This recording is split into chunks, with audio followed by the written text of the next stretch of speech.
Perfect. So the case that is before us, I think most people are aware, but it is two applications are before the City Commission. That deals with the two parcels that exist for the remaining development of Deerfield. Go for it. The original development was developed in 2003. That plat that you can see before you actually shows the completion. The locations or phases that were not completed are also shown. Keep going. The applicant this evening is requesting the completion of that preliminary plat. The original plan that was brought before the City Commission on October 15th showed 201 single-family homes and 132 townhomes over 5 phases. The plan that is before the City Commission this evening shows 198 single-family homes and 132 townhomes over 5 phases. They are still showing the open space, detention basins, and roadway access.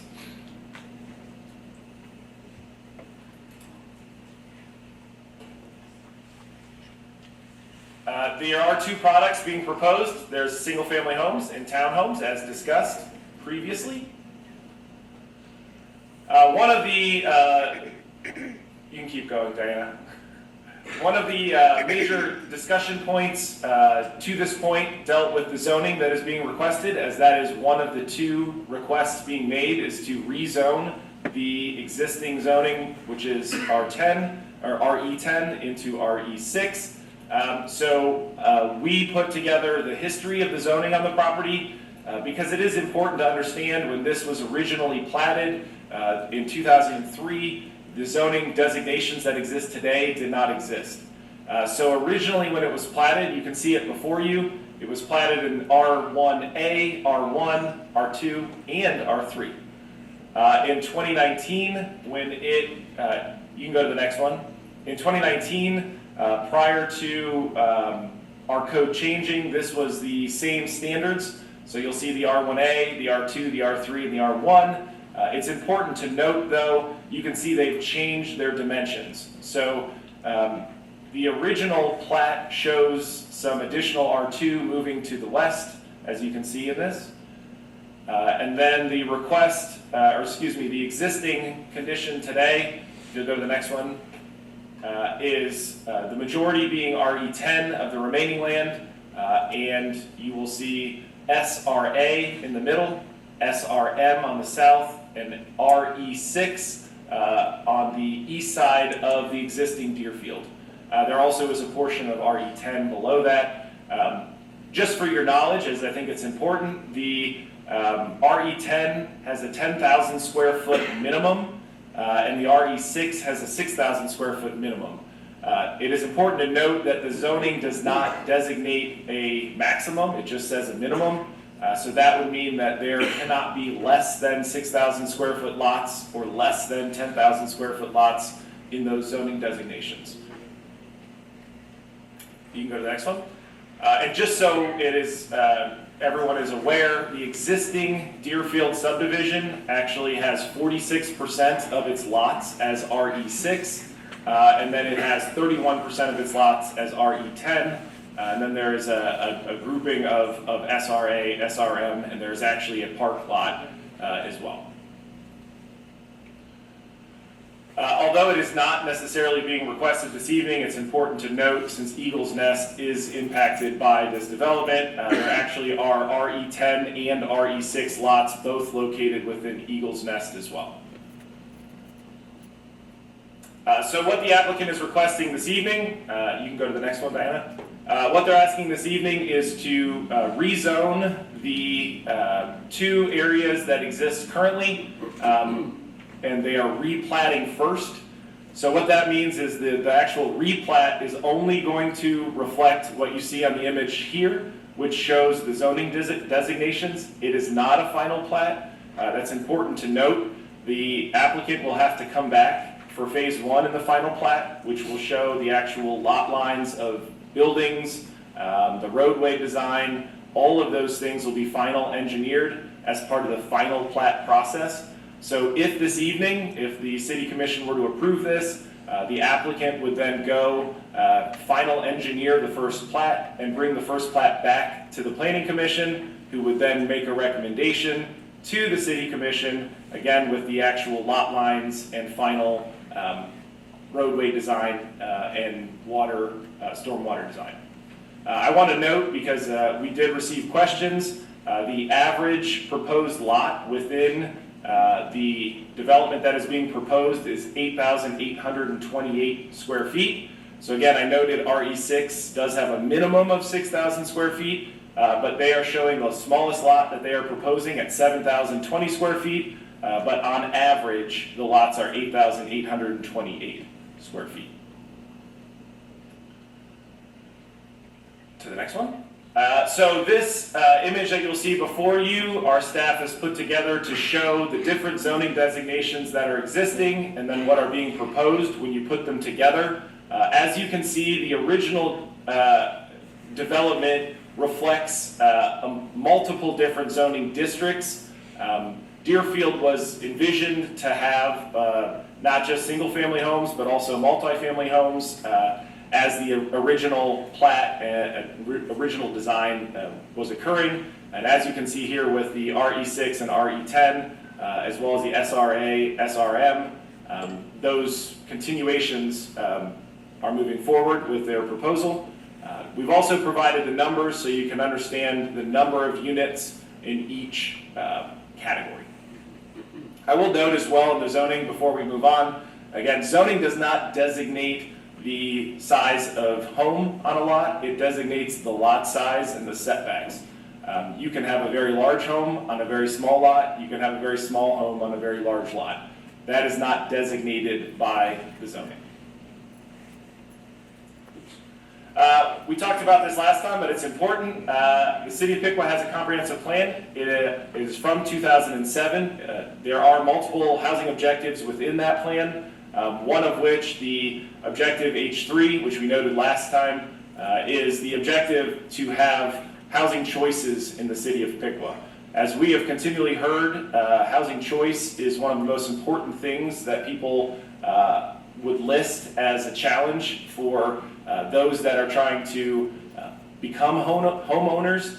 We have a very large rental population, and there are a number of those people who would like to be homeowners, but they do not have a housing choice. That means that they either cannot get in because they cannot afford it, or there is not a house in Piqua that meets their needs.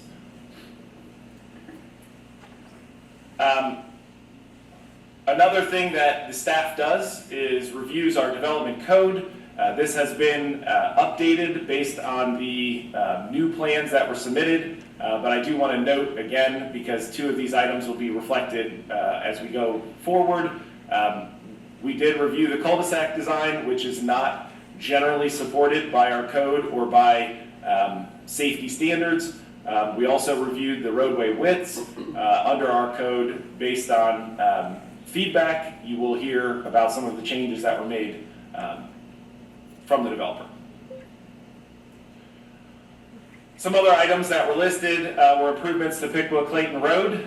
Those improvements will be defined and designed as part of the final development plan. It is very likely those will include curbs and probably a drop right that will be necessary into the development on Piqua Clayton Road. There will be definitions and design for utility work, parking spaces, and stormwater basins. So as we get into the next stage of the process, it is important to go back for a moment and remember the process. So the Planning Commission did meet on October 8th and heard public comment. They voted 5-0 to recommend approval to the City Commission. The City Commission met on October 15th, which was a week later. They heard public comment and they voted 5-0 to table the case to November 12th.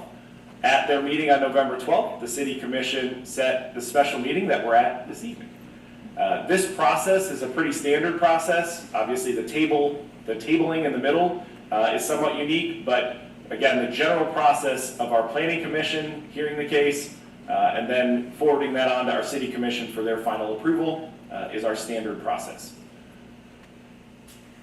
I also wanted to note that generally in this process, the next steps that would occur, and it's important to understand that this is the first step in a development such as this or scale as this.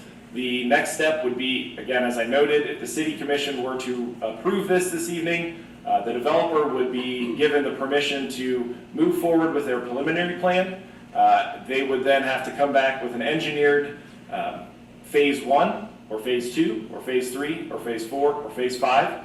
And as we've noted, and as we will note here again in a moment, that will occur, if it was approved, over the coming years. That would likely not be 5 phases in a year. That would be 1 phase or half of a phase in a year, depending on the market. But it's important to note that the community will also get, obviously, with the Planning Commission and with the City Commission, they will get another opportunity to have their comments heard for each phase that moves forward. So each phase will have a final plat. Each phase will go in front of the Planning Commission, have their comments heard. It will be forwarded then to the City Commission for their final comments for each phase as it comes forward. I've noted the majority of this already. I will continue on. So a number of questions that we received previously that I think is important just to go over again. Again, I just noted this, but as a 5-phase development, you can go to the next one. One more? One more. This is where those combining would be super helpful. But the timing of this is obviously market driven, and the developer can speak more to what they believe they can do beyond what is shown here. But generally, the timeline would be phase 1 would begin next year and be completed in 26. Phase 2 would be begun in 26 and completed in 27, and so forth. That is not to say that if the market is greater than that they could not do multiple phases, but that is proposed. So you would see phase 5, which is the phase that is closest to Eagle's Nest, would potentially be starting construction in 2029.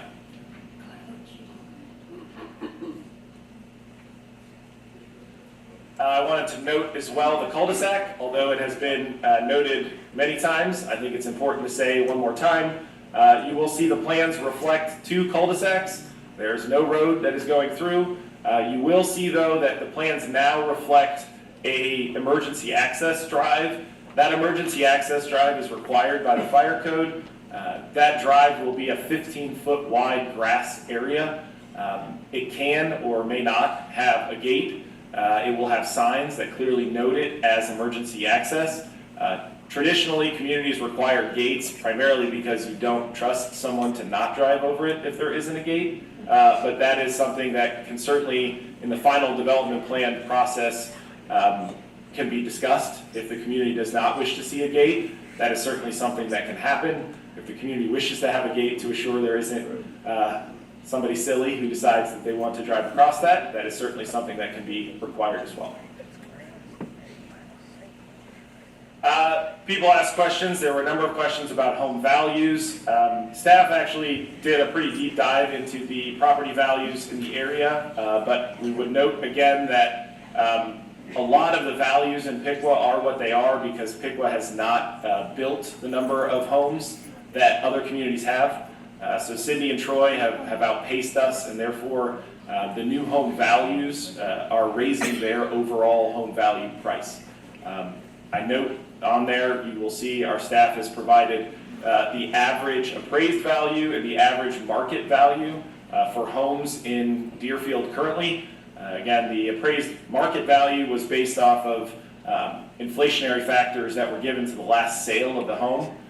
We looked at 2 areas within Deerfield just because those areas were closest to the potential continuation of the development. But on Caribou Court, there's 12 homes, and on Whitetail, there's 16 homes, and you will see the average appraised value and the average median market value is about $275,000 and $302,000 for those homes. So the developer is proposing homes that start at $280,000 and would go to $400,000. So that is certainly in the same standard or the same value range as potentially as those homes. Again, market rate is market, so we say that just to say I would not put your finger that those homes are not worth more than that. They certainly could be. They also may be less than that, but that is the average market value based on inflationary factors. We received questions about the school. We received questions about paying for the roadways, and we received questions about traffic, all of which we have talked through. Again, the school is aware and is able to manage the additional children over the next 5 years, but wants to be as involved in all of the final discussions that they can be, which is absolutely reasonable, and we will follow through on that as the final development plan, if this were to be approved.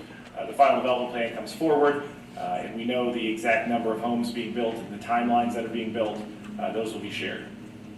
Paying for the roads, those are paid for by the developer and designated to, or donated, to the city. The same with the utilities. There are some small things when we get into the final development plan process dealing with lights. The city does have our own power system, and we do put in lights generally. So those things would be discussed as we get into the final development plan for who pays for lights or who puts in conduits. Traffic study is not required per our code, but as we noted, there will likely be improvements necessary on Piqua Clayton Road.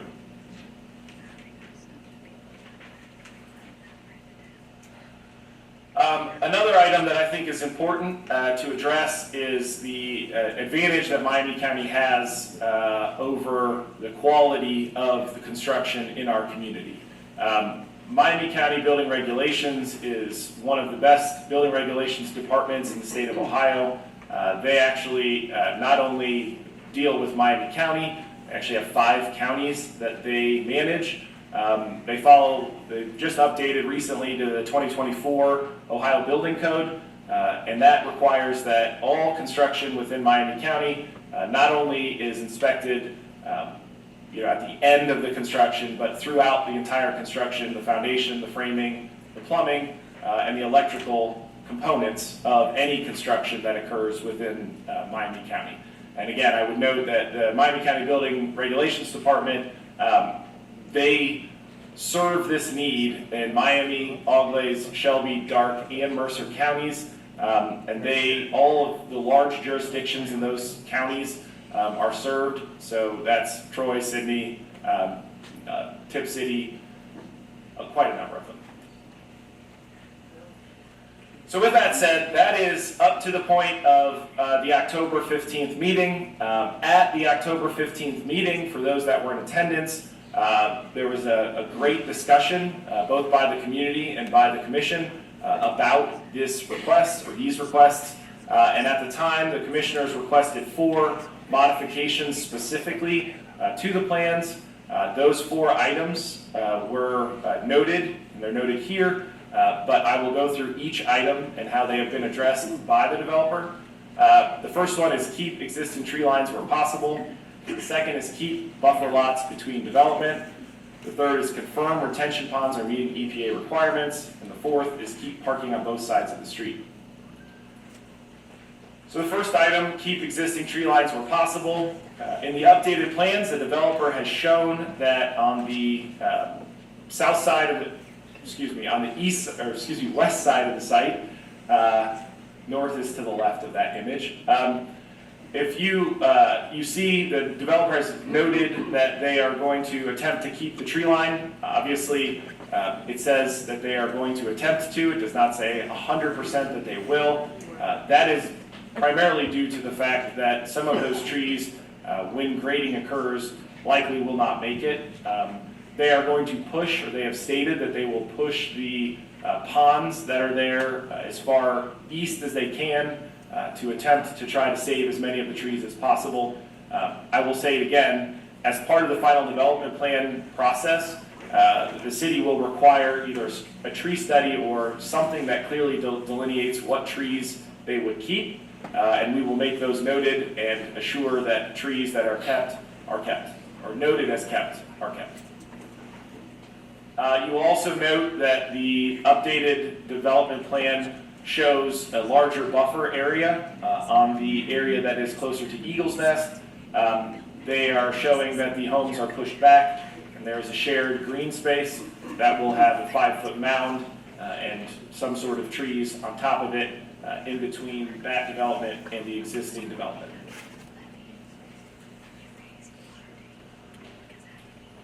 Commissioner request number 2 was keep buffer lots between the development. There was some lengthy discussion about ways to achieve comfort with the updated R6 zone or RE6 zoning. And so, as you will note, the developer has shown 7 lots that are within the new plan. Those lots are wider and more square footage, so they would qualify under the RE10 standards for, again, the 10,000 square foot and roughly 80 foot of frontage, even though RE10 requires only 75. Commissioner request number 3 was to confirm the retention ponds are meeting EPA requirements. So you will see some numbers in front of you. The developer has provided the amount of pond stormwater that is going to be kept on site. I will note the developer will speak to more detail about the drainage that's occurring, but there's an image, if you can look in this room as well, there's a map that shows a large image of this, but you will see the drainage occurring from that clearly comes from the west and heading east towards the development.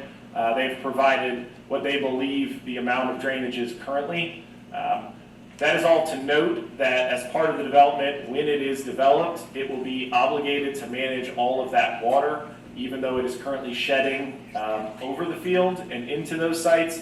They will be required to manage all of the water that comes onto their site. So that will be through those stormwater ponds, that will be through underground stormwater lines, curbs, gutters, and those types of things. So just to note, the existing Deerfield has about 115 acres. They have an 8.1 acres worth of ponds, so 7.1% of that area is a pond or dealing with stormwater.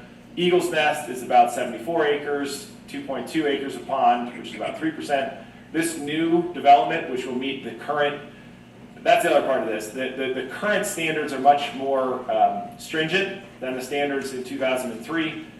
So it's important to note that this new development, it's 83 almost 84 acres, it will have 7.6 acres, so about 9% of the development will be stormwater management.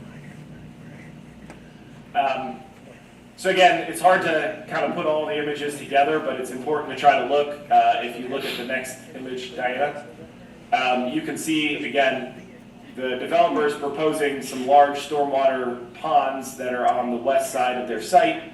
So a lot, if not all of the water that is on their site will definitely be managed in those ponds.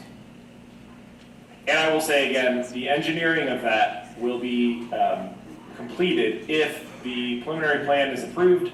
The applicant will be required to meet the engineering requirements. They will be required to completely engineer those ponds, which will then go in front of the EPA for their approval, as well as the city for our approval. And the fourth request, the last request, was keep parking on both sides of the street.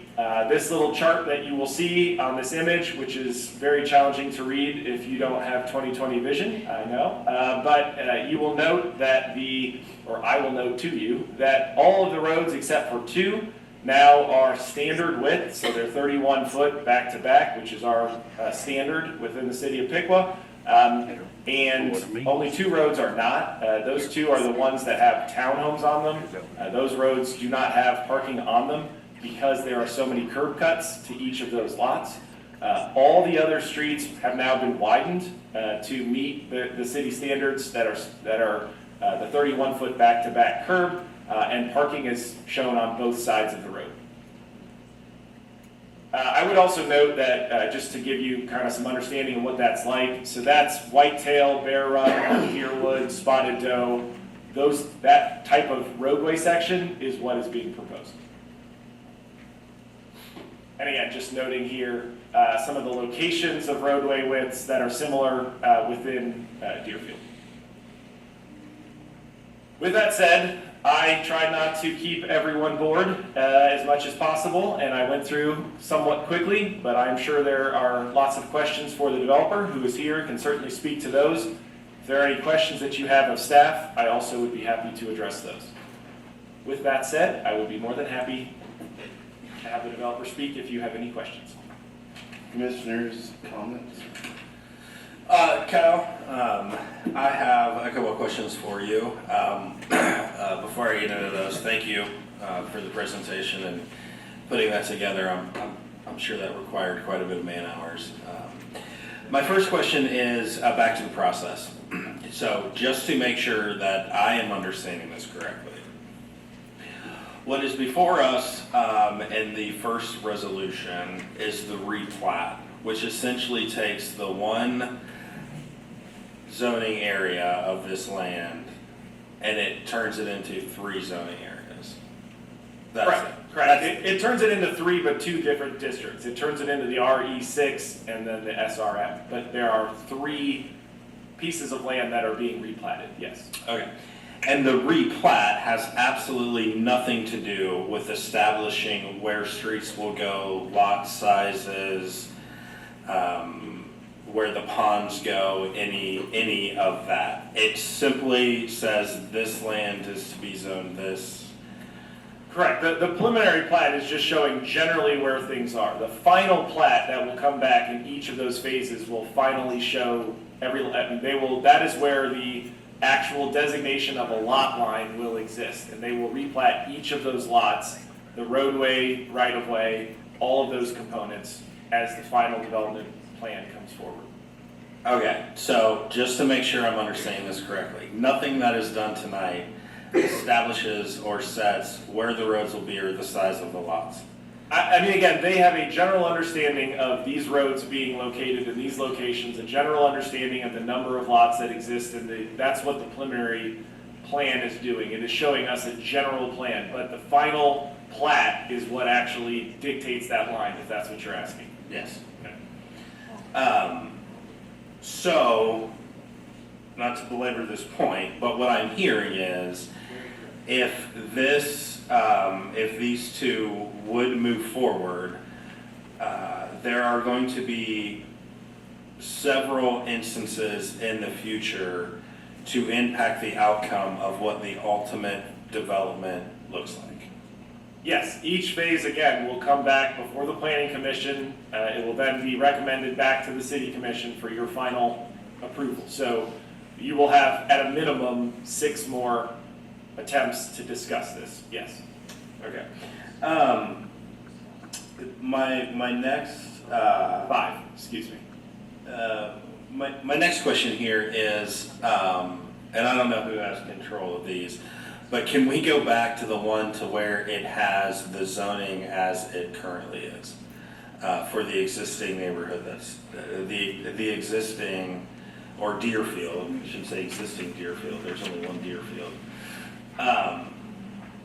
So when we were first here last month, I believe that a lot of us in this room were under the assumption or impression that all of the Eagles Nest and Deerfield developments were currently RE10.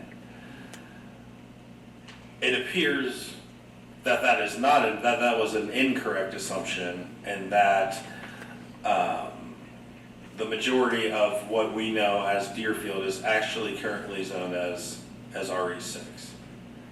Correct. I mean, the majority being 40%, but yes, I mean, that is the largest. It is not technically a majority, but it is. Well, 40% if we're counting into the footage of ponds and. Yes, it is the largest, yes. RE6 is the largest, then RE10, and then others, yes. Okay. So, just wanted to make sure I understood that. There's also a section of, if I'm looking at this correctly, there's a section of Eagles Nest that is zoned RE6. Now, while those lots may be larger than 6,000 square feet, they're zoned as RE6. Correct. And so, the existing lots that are in Deerfield, while it's in an RE6 zone, Most of those lots are larger than 6,000 square feet, correct? Correct. I think on average, they're roughly 9,000 square feet. Okay, and you told us earlier that the average lot size and the new development and the RE6 portion was 8,800 square feet? Yes, that is correct. So we're about 200 square feet off? I believe it's going to be between 200 and 400 square feet off, yes. Okay. Depends on, add into your numbers. But that's why I'm asking questions. Sure. Never mind. I want to go back again to the October 20th meeting, and my colleagues and I had the 4 issues that you walked through. And it's not just that we had these 4 issues. These were the 4 issues, the main 4 issues that we compiled from all of the responses and all of the emails and phone calls and text messages that we received from the existing neighborhood and quite frankly, citizens throughout the city. Before I get for my question, my first comment is to the development team. One, thank you for understanding that those were concerns, that those were issues of the community, and being willing to at least revisit these to continue to this conversation. Now to my question. The chart that showed this got me a little sideways, so I'm going to ask this very simple because that's how I have to understand things. Pretty simple, right? Any existing roadway that is carried on from current development to new development, does it remain the same size? To a point. They do not go all the way through. So again, some of these roads are much larger. So there is, I believe, 2. Let me see if I can find them. Yeah. So when you get down and you see there's a 44-foot curb to curb, and then there's also a 37-foot curb to curb. Again, as you get to these new intersections, they will go down to 31 feet when you get into this new section. So that is not, they go for a minute, but they are not the full distance. They will go to an intersection. So I don't want to say that they do not completely, but this 44-foot would not be 44 foot. It will gradually go down to 31 feet, and then this will be 31 feet. This 37 feet will gradually, it'll get down to this part, it'll be 31 feet, but it'll be 37 feet for a little bit. I couldn't tell you the exact distance, but it will continue on until into the new development where it will change into that 31 feet. Does the right-of-way stay at 60 feet? Yes.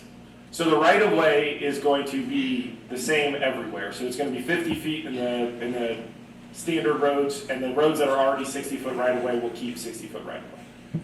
Okay. And the ones with the cul-de-sacs as well? Well, the cul-de-sac won't be a 60-foot right-of-way. It'll be whatever the width is required to meet the cul-de-sac width. The right-of-way will probably be 5 to 10 feet outside of the cul-de-sac. When you say the roads will gradually change, are they actually gradually changing as they go from block to block, or will they change once they hit an intersection, and then after the intersection, they would then continue on at a different size? That is obviously a question the developer can answer better than staff can, but I will tell you, traditionally, when these happen, or when it happens in a development like this, what we've seen in the past is that it would be a gradual change. It's not going to be like a on and off where the road, the sidewalk is still going to exist, and so you have to have the sidewalk connect somehow, so it will have to be gradual at some level. But I would say, again, that detail will be fleshed out as part of the final development plan for each of those lots, and it will be formalized and finalized. And if the city determines that it is necessary that is feathered out longer, there is there's a mechanism there that's still available to us to allow us to make sure that occurs. Sorry to interrupt. No. So even for those ones that are wider in there, however we're going to feather them down, when they get to that feather down point, they're still matching the width of the existing streets in Deerfield as we know it. So again, it's the width of the street is not the right-of-way width, right? So the right-of-way at 50 feet isn't the back-to-back curb number. So the back-to-back curb number will be changing over that distance. The right-of-way will not. I know that's nuanced, but it's important to know the back of the right-of-way is generally on the outside of the sidewalk. The curb can change, right? So it can go closer or farther away from that sidewalk. So you may get a curb lawn that's 4 feet in some locations that then gets feathered out to a 5-foot curb lawn, which means that the roadway has gone from 37 feet to 31 feet. Okay, let me try to re-ask this in a simpler manner in hopes of getting a simpler answer.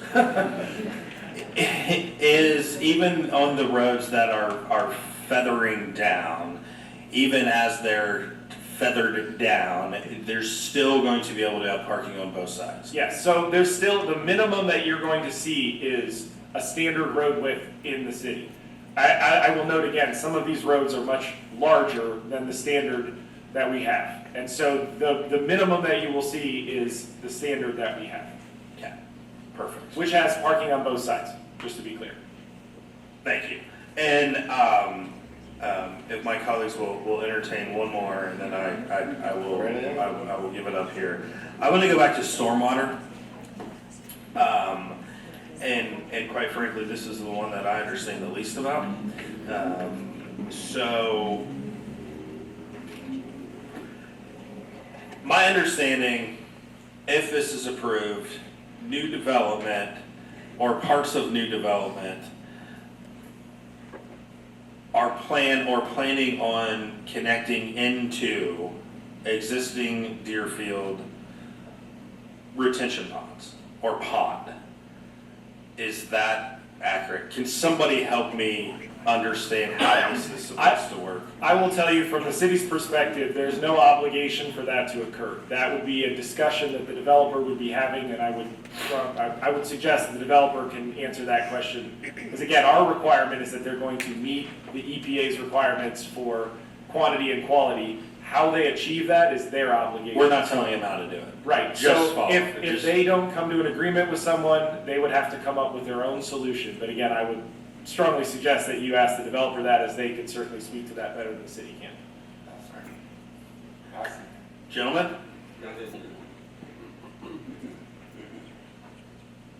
Thank you, Commissioners. Rob Smith, D.R. Horton. Good to be with you again. This is Nick Sellhorst, Choice One Engineering. He's the engineer, not me, so I will kind of give a layman's answer, and then he can get into any technical details. So when Deerfield first went through as a preliminary plat, it was designed to be a linked storm system. So there's several ponds today in the existing Deerfield, and they link together. Would you be able to pull up the aerial of maybe the drainage one? That's fine. Any aerial, true aerial that shows the whole site, that might be helpful for everyone. Go to the last one, Diana, just the last page, second to last slide. Well, yeah, that's fine. Keep going. Maybe like 17 more. There you go, right That's there, fine, perfect. yeah. Okay, so obviously this is the site as it is today. That's Deerfield. Those are a series of interconnected ponds.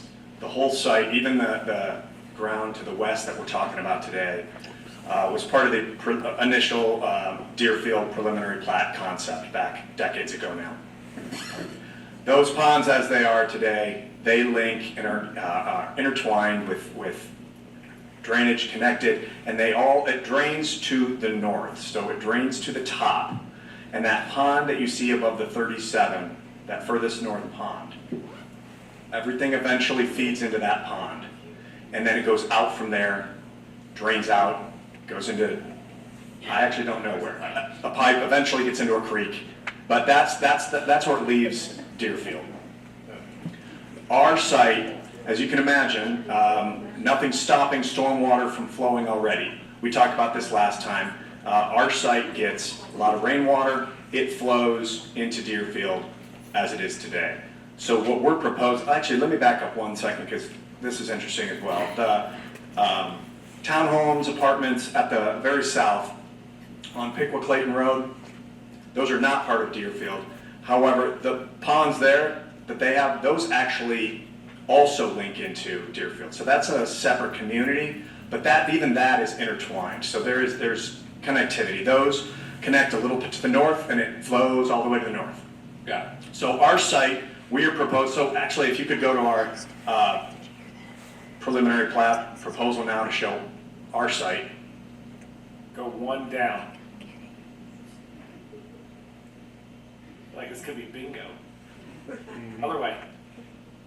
Bingo. Okay, there you go. So this is obviously flipped 90 degrees. North is now to the left of the screen. But we are proposing large retention ponds, and as Kyle stated, more ponds on our site than the current Deerfield. The EPA standards have increased since Deerfield was developed.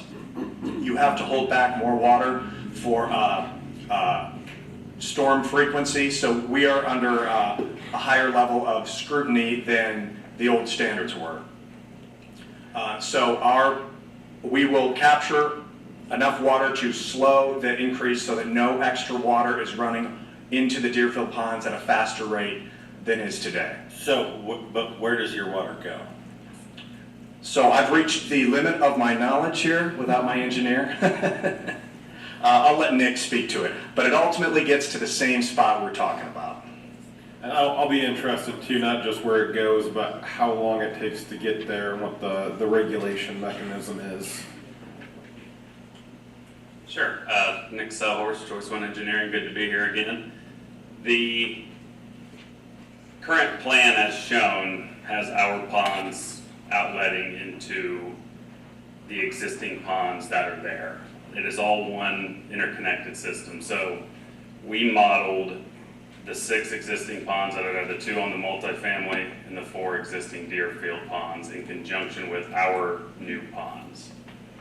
So you're going into all of them? as it does now. So if you start from the south at the multifamily, it all slowly pipes its way, it's held, it goes to the next pond to the north, goes to the next pond to the north, and on and Yours on. is separate from the Deerfield ones. I'm sorry, can you repeat that? Your ponds will be separate and not connected into those Deerfield ones. Our ponds will outlet into those existing ponds, as the ground does now. So what's not to cause them from overflowing? Well, that was my question about how do you Yeah. regulate Hydrostatic that pressure. pass So, Kyle, if you could bring up the drainage kind of area map, I'm a visual guy, Yeah. that helps me explain things. The one with the arrows and the 211 So if you go back 1, 2, 3, 4 maybe? Okay, yeah, right, up. Up. Yeah, it is.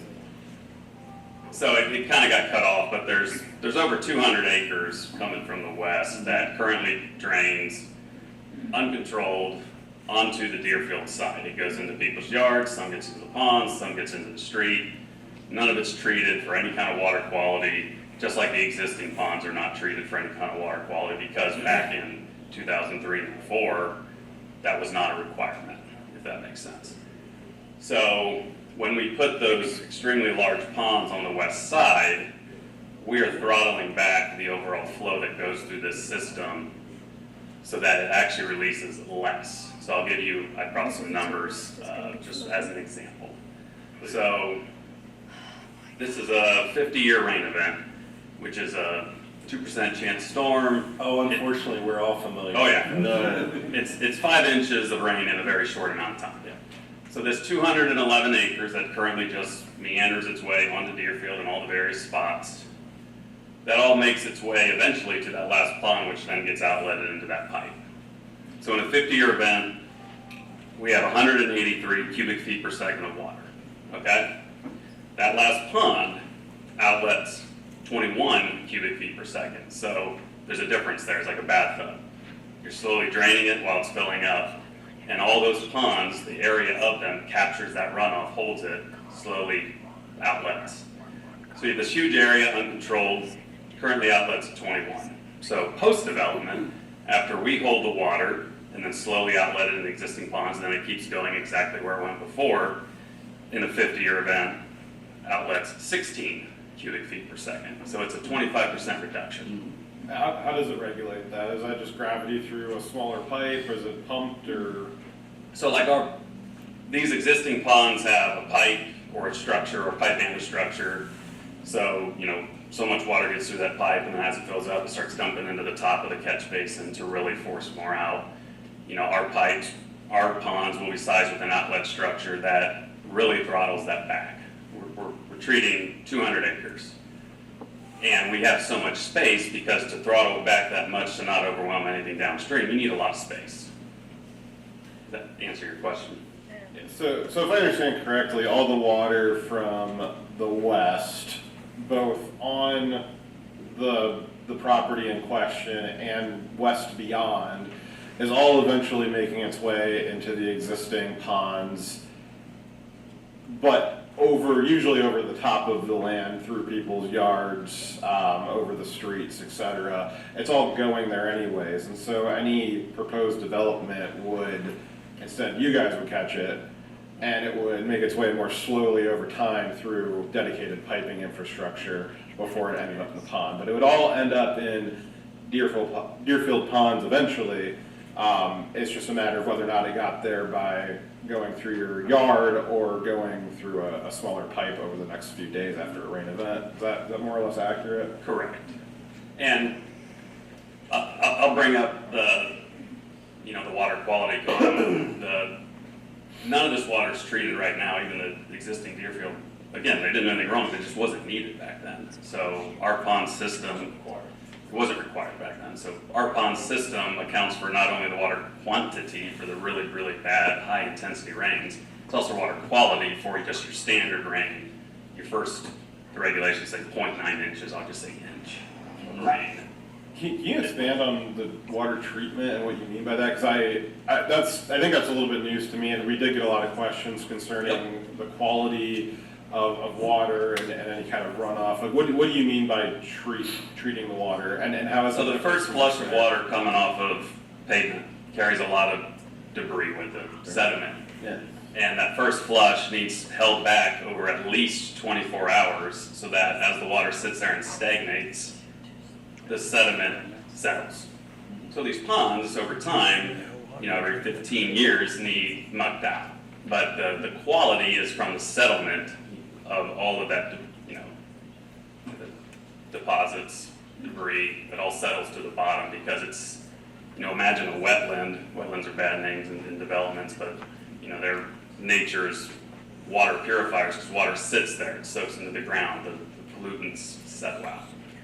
So, again, what's the mechanism to hold that back so it has that time to have particulates settle out? The current way is, I'll give an example.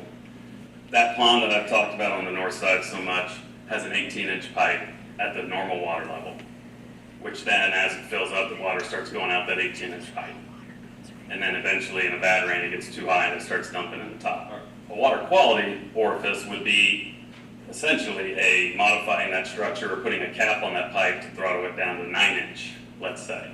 Much less, so that for the normal lower intensity rain events, it's coming out much slower. And since all of these, and that's how we modeled it, was with that restricted water quality cap on it. And, we looked at the elevation of every existing pond, what it does now without development, and what it will do with development with those modifications. So the regular rain event pipe that's at a lower level, that one's going to be smaller than what is already there with the other ponds. But if in an emergency rain event, there's still kind of that overflow, Right. just to make sure that we're able to pass water. Kind of similar to a lot of people have sinks where you got if you pull the plug on the sink, eventually it'll go through and there's Only these are flipped where your sink typically has that really, really tiny hole on the Yeah. top. Yep. For detention ponds, the orifices, the holes get bigger as the rain events get bigger.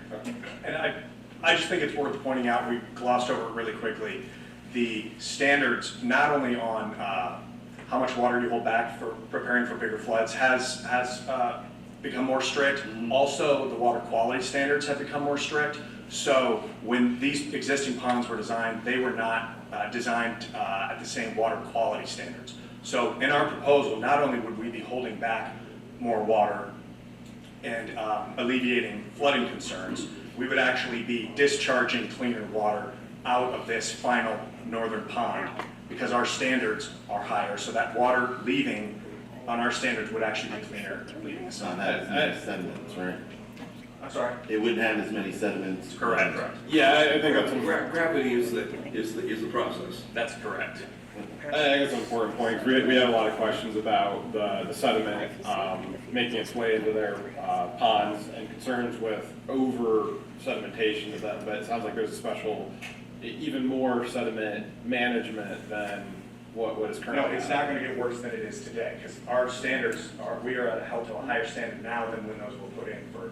And in theory, it's a little bit better because that water's coming from that direction anyways. If there's nothing there right now, we did have one of those 40 or 50-year rain events, and their ponds aren't designed to handle that at the moment. They're just still gonna receive it anyways. But if your ponds were there, they could catch and mitigate that and actually make the community safer from flooding.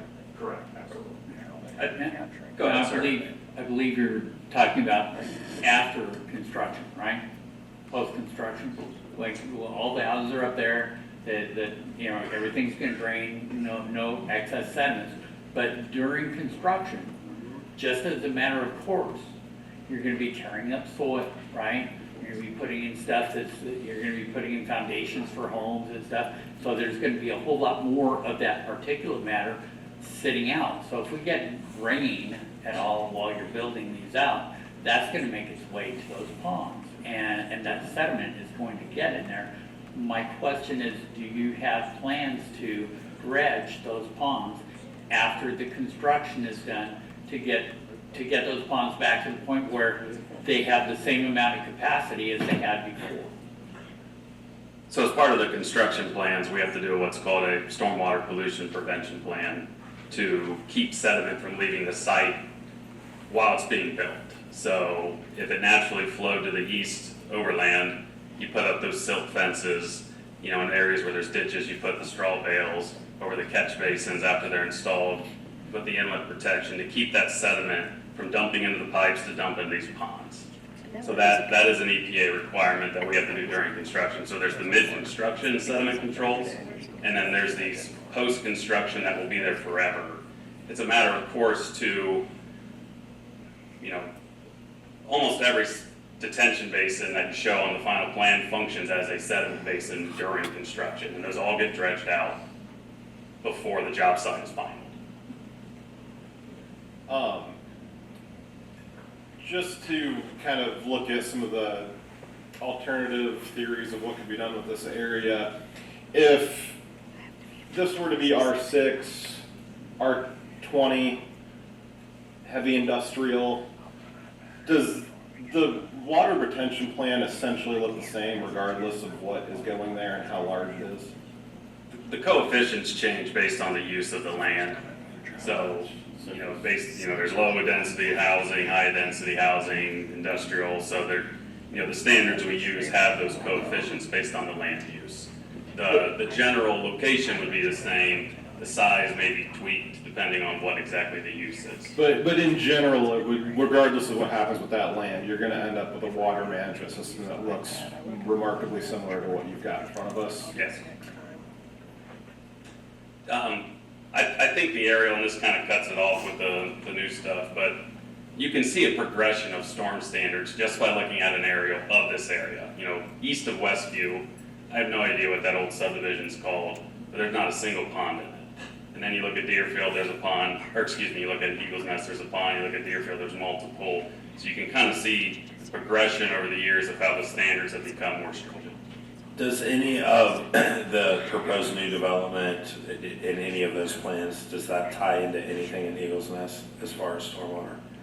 So you can see that little area at the top there, that 11 acre wall site that goes onto the kind of the northeast portion that's kind of a standalone that's next to Eagles Nest.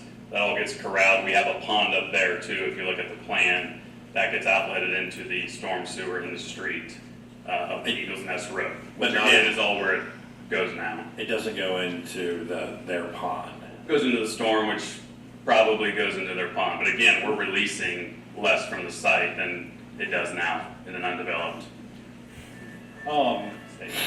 So we're not exactly sure where the existing system drains out to.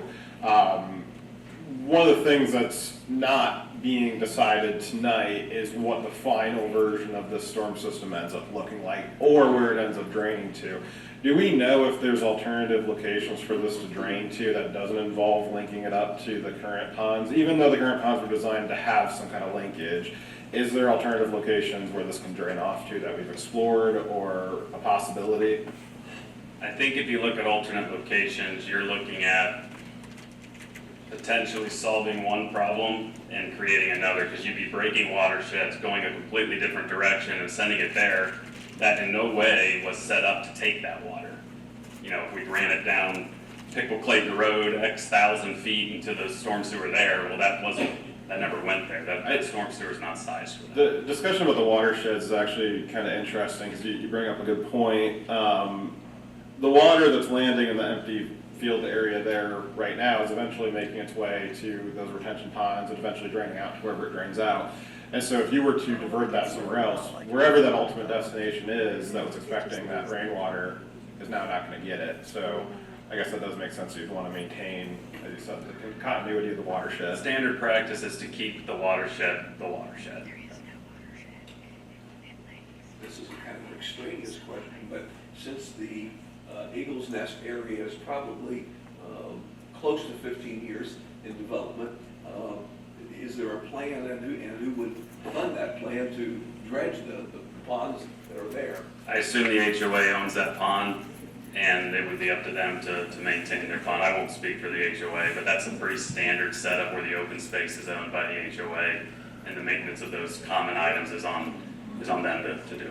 But using that 15-year time span for the length of ponds, they're probably due for some review. Now you're really gonna get me in trouble with these people, because now they gotta dredge for ponds, and that was not what I was suggesting. I understand, but again, that's part of the discussion is that. Any item has maintenance that you put in. You know, roads have maintenance, ponds, it's just, you know what I mean? Well, yeah, I guess that's the other point, is that it's not changing what the future looks like because the water's hitting it anyways. And I would say, these ponds are there, somebody's paying for them to maintain, I assume it's the HOA that owns them.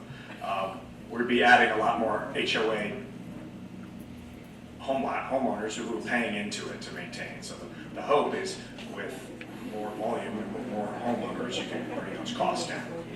On the other side of it is, if the pond's capacity is decreased, and now we're adding new water to it, then, you know, the potential for difficulties. And so, as a part of the overall plan, somebody needs to be responsible to telling us what the proper depth of those ponds that exist are, and do they need to be dredged to make sure we don't have future consequences.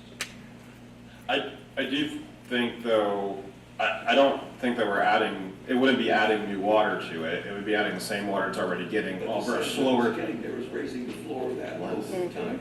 But the sediment would be falling out in the new ponds, so it would actually be getting the same amount of water but less sediment, from my understanding. Yes. I mean, very clearly, when you said the lifespan was about 15 years before they needed to be dredged. That's what a post-construction notes say, yes, which, you know, that'll apply to our ponds. Yeah, I agree. Thank you. So I guess when I'm trying to think through this, I'm trying to think through what would happen anyways versus what would happen as a result of this. And it seems to me that if the Eagles Nest Pond is already up to the point of needing to be dredged, it would need to be dredged regardless of what the decision is tonight. Any other questions from commissioners? Not on the water. If you have questions, ask. I do have one. Can you go back to the slide that shows the emergency access between those two cul-de-sacs?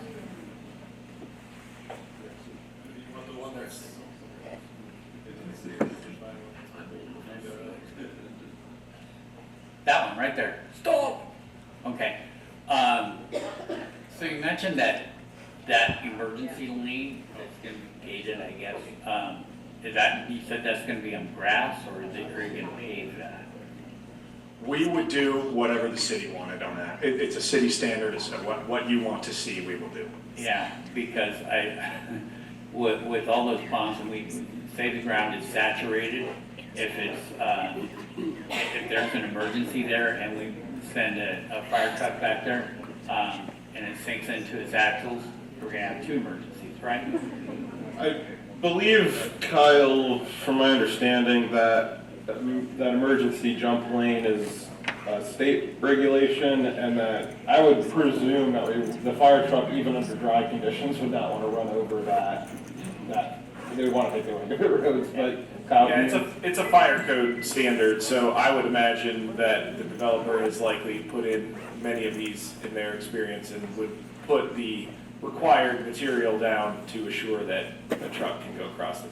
And as we stated before, there's a few more phases before some of these designs are finalized, including the roads, and so before the Correct, so final. that as part of phase 5, when that goes in, the cul-de-sacs would be designed, they'd be finalized, and that roadway, I'm doing the little finger things for those on the internet, that it would be designed and finalized. So that would include whatever sub-base is necessary. A lot of the time anymore, they do some sort of just geo things that then just have grass on top of them, but they can actually deal with the compression so you don't get the ruts. But again, all of that will be engineered as part of the final development plan when that phase comes forward. And in compliance with it being a fire code rather than a particular building code, I would assume the fire department would have some oversight into reviewing that plan before it was finalized and deciding whether or not they thought that was dense enough to drive a truck As over. every phase goes before them, yes, they would have a say and a consideration based on the fire code and their own opinions on how best to serve our community. Thank you. More questions? Yeah, I'll keep going on road sizes. So, road sizes was a pretty big issue the last time we talked about this, and I believe that you guys have gone back twice with different revisions that you've shown us. Again, appreciate your willingness to work with us and negotiate on how best to integrate this into the community. So, roads B and D, which are the roads on the townhouses, those were brought up that they didn't have parking on both sides of the street, and Kyle, you had said something about cutouts. Can you explain a little bit more about that? I did receive a specific question in regards to, well, why not parking on both sides of the street for the townhouses? So on a townhome, it's connected product, so the driveways are much closer together. So even if the road was wide enough to have cars on both sides and have cars driving 2 directions, you can't park on the side because you'd be blocking driveways. That's why they have to have its own off-site. The image that I placed over here kind of shows you what a proposed townhome If you looks like. couldn't and that's physically you can fit see a the- car Squeeze between the a small car in driveways. there. I'm sure people will, but they should not. And is that the same as the existing townhomes that are in that area? There's already a group there. Do we know if they've got parking on both sides or if they've got it set up the way that this is proposed to be set up? I'm not certain about that. There's not it's not a townhome product, it's more of a duplex product. Okay. Yeah. Yeah, we're proposing a wide enough street for obviously cars to pass each other, drive on both sides, but there will be no on-street parking for the reasons we discussed. That's why we will have dedicated parking spots. Obviously, you don't have dedicated parking for the single-family portion of this, but the towns will be dedicated parking spots for guests and additional parking since you can't park on the street. And then, Kyle, the roads as proposed are, if I understand correctly, these are the rough draft to kind of get something in front of us as to what would fit there. The city is going to have at least one, maybe 2 attempts in each phase to approve the roads. Can you re-verify for us what is the exact process? When will the commission have a view of it? Will the planning commission have a view of it? And what's the process before between now and when paving starts hitting the grass, what is the votes that would happen to allow that to get to where it needs to be? Sure, so this again is the preliminary. So it is showing generally that we're gonna have a 31-foot curb to curb, we're gonna have a 50-foot right of way in this location, we're gonna have this many units, that kind of thing. As they come forward with the first phase, they are going to final engineer every single one of those items. So the actual lot line that exists will be the lot line that they are replatting. The actual roadway right of way will be the dedicated roadway right of way. So all of those items will be part of that final plat. So in this scenario, if the commission were to approve this evening, I don't know how long the engineer will take. I would assume it'll be longer than I think. I always think engineers should go faster than they do, but I would imagine it'll be multiple months of engineering to get that first phase. They will then submit an application to our planning commission. They will meet the deadline, they'll pay the fee, they'll provide the materials. There will be the conversation before, there will be the planning commission meeting that will have a public comment. If that is a single meeting and they were to recommend that, they would then recommend that to the city commission. Because there are right-of-way dedications, it will go in front of you to determine all of those final pieces. So that would be phase one. So in the fastest world available, that likely potential, I mean, they can probably speak better to their timelines, but it likely would happen in the spring. And then once that occurs, if the city commission were to approve it, they then would be given the authority to go forward with that final plat, which would be required to go in front of the county to get, the signatures necessary, just like any other plat, the city commission, the mayor would sign.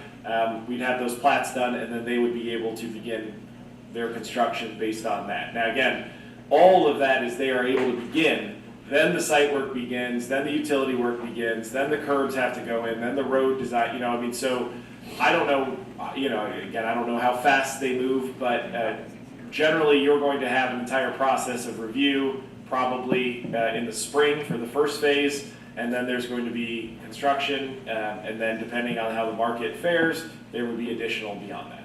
So I think probably they are the only ones in the room concerned with it going fast. I was more concerned about what the speed bumps are for where we get a chance to double check this. So if I understood correctly, between now and when and if pavement were to start being poured, we've got to get this signed off through all the code enforcement departments of the city.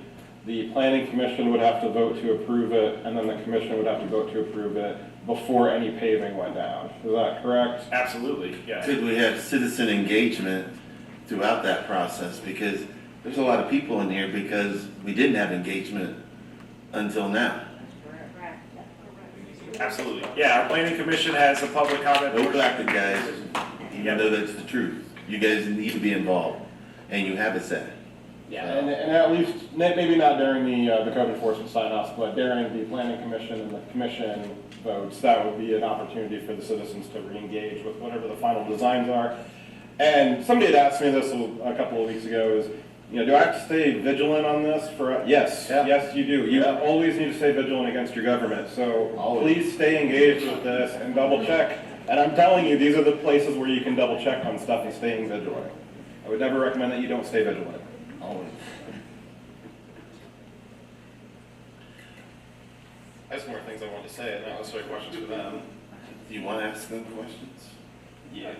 Now's your time, because we want citizens. There's a lot of people that want to talk. And then Yeah, I don't have questions for them, but I just wanted to say some stuff about the process. Go ahead.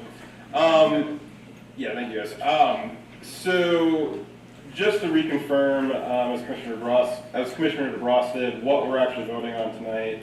The first resolution is just to break up the existing land into 3 different chunks. If that one's not even rezoning it, that would be the second one, which would then zone those newly minted chunks. Is that correct? That's correct. And these chunks are not replatting them into the proposed house sizes or lot sizes that were shown on the preliminaries, correct? It's not finalizing those in any No, way. the preliminary is showing generally where they are. The final plat will finalize those lines. So I just want to run through a couple of the things where you guys have had a lot of influence in this process. I know sometimes it feels like you haven't, but I wanted to run through some of the stuff that is changes that happened to this process that would not have happened except for your vigilance and your passion and coming out here to represent what you want. So road sizes was a big one. We got that changed. We got that widened out, got double parking on both sides of the street. The zoning mismatch that was perceived, we've more or less researched that is not actually a zoning mismatch, that we have something like 60% of the Deerfield area is either R6 or that, was it the RSA zoning, SRA zoning designation. Increasing the offsets from the existing homes that are already built there. They've expanded by several feet the buffer area, trying as best as we can to keep existing tree lines. Aligning the new properties with the existing properties. So any properties that are there already, trying to adjust those preliminary plats so that they are not having, a dozen backyards to your one backyard. They went through and did several modifications to adjust that. They even gone back to it twice. They showed us a few weeks ago, and the commission thought that they could do more, and they did. The Eagles Nest cul-de-sac, that was a big one that was wanted, and that has been added into the preliminary. That was a huge one at the Planning Commission, I think about 5 weeks ago, was wanting that to be a cul-de-sac to maintain the integrity of that neighborhood. And that's been added and adjusted there.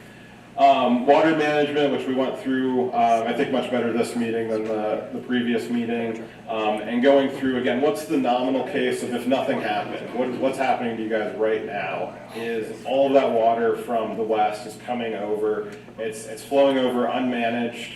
It's not depositing the sediment anywhere except for maybe in your yards and then eventually into your ponds. And the new proposal would not be in fact dumping more water into your ponds, it would be dumping the same water minus a lot of sediment. Let's see here, so there were some concerns with, just general concerns that were had, just to answer them, is concerns about policing and whether or not we have enough police to handle this many new residents. We'd be talking about at the end of all 5 phases, potentially 1 to 1.5% increase in the Piqua population. Just this calendar year alone, this commission has increased the police patrol force by 11%, and we approved getting a dog. So we have, what we're talking about over the course of 6 years, increasing the population by 1%, and in just 1 year, we increased the police by 11%, plus a dog, which in my opinion is 100%.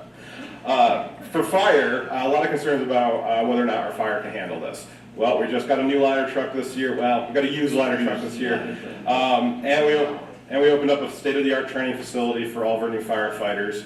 And we think at the last commission meeting, or maybe the next one, we're going to be approving a savings fund to make sure that when our used fire truck gets to its end of life in a few years, we're able to purchase a brand new one with money that we've saved up. For EMS, we have several EMTs at the BLS certification level and paramedic level in training right now. Our current staffing is equivalent to Troy, and our EMTs and our fire are so good that we have our neighboring townships have wanted to continue on with purchasing our services for their areas as well. And so that's all to say that public services and safety well accounted for with this development. As for water, sewer, and electric, the water plant and our electric production are all very much underutilized. We have plenty of capacity. I've been on the utility board for 2 years and the electric board for a year. We have plenty of water and electricity to go around, and I believe so is the same story with the sewer. And the schools have been talked to as well. I know that there was a lot of concerns with how we got here tonight and how this information was communicated and timelines and things of that nature. The commission has heard you guys on that, and the commission is dealing with how do we adjust protocols in the future to do this better if this were to happen again. That said, I look for more input on that, though tonight, for the benefit of your time, I would recommend that you keep your questions to the thing that's on the table. This conversation about, what we had, or how this could have been presented better, we are gonna have those conversations, and we are having those conversations with city staff, but we are here now. How we got here, we can't go back in time, but we are here now to talk about what is here on the table for us. Let's see here.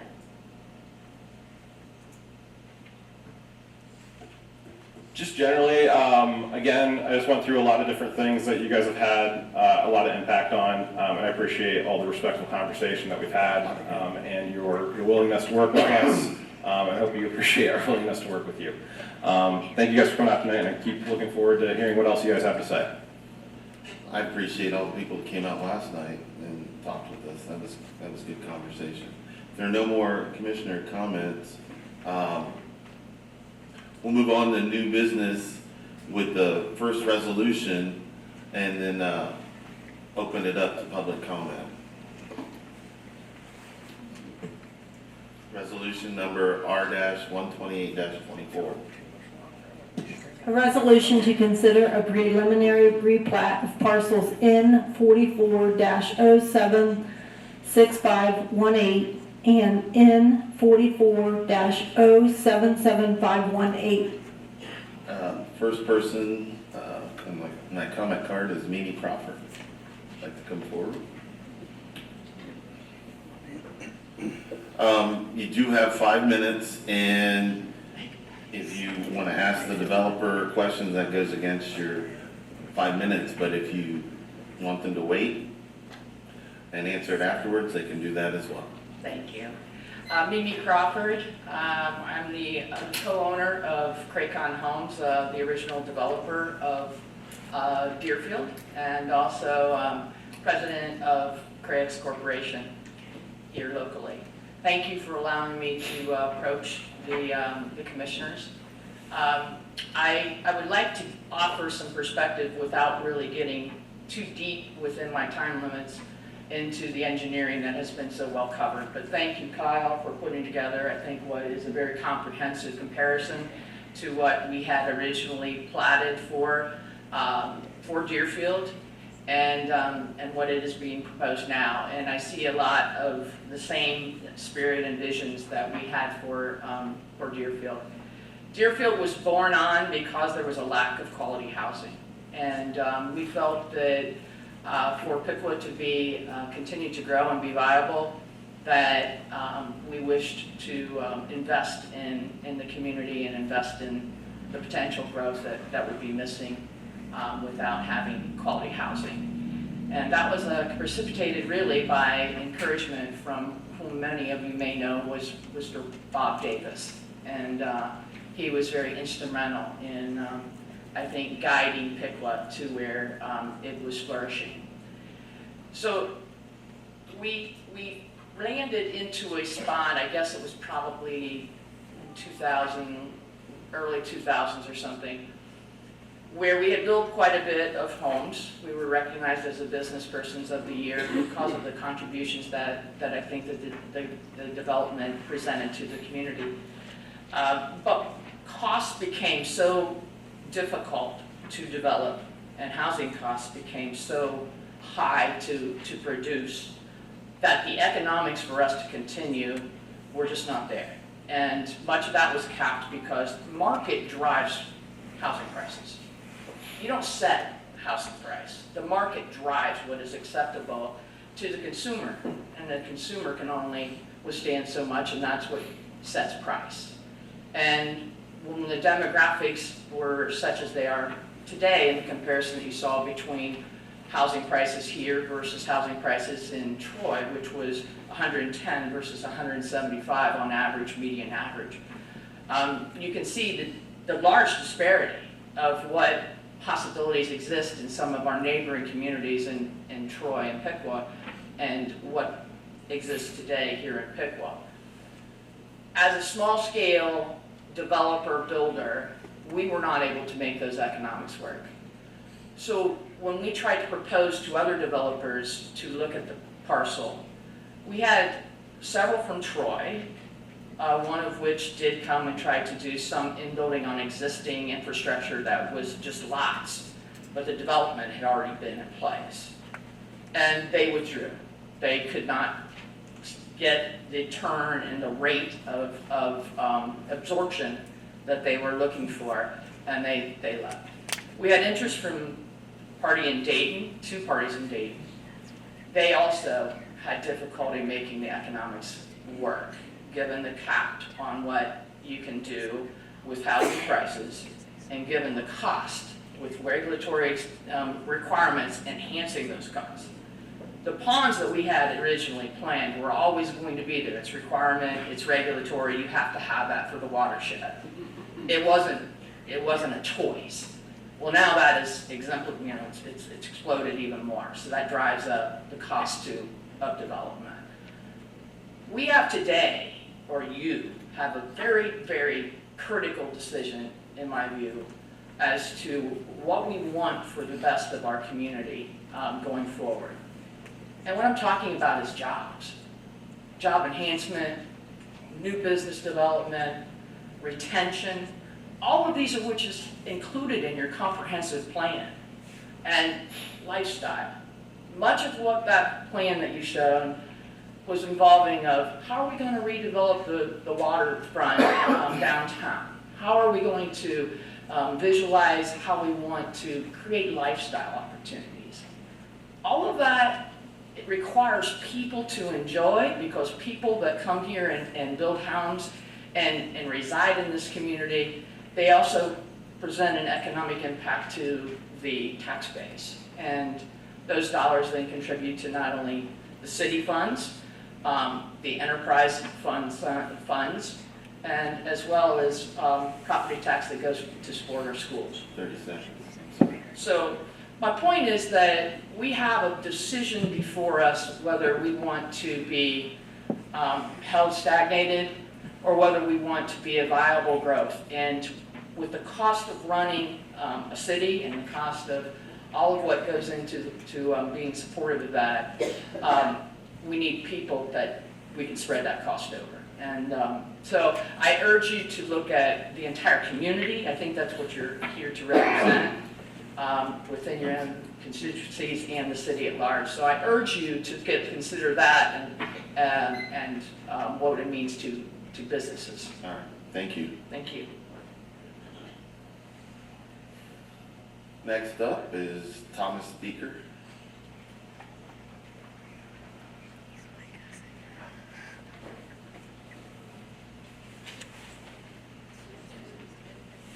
Mayor and Commissioners, I'm Tom Beaker, 1 Hopewood Drive in Piqua. Only been here for a little over 80 years. I appreciate what Mimi has talked about, and the development out in that area is exactly what she proposed and what the city has been developing as a quality development. If I could pass this around.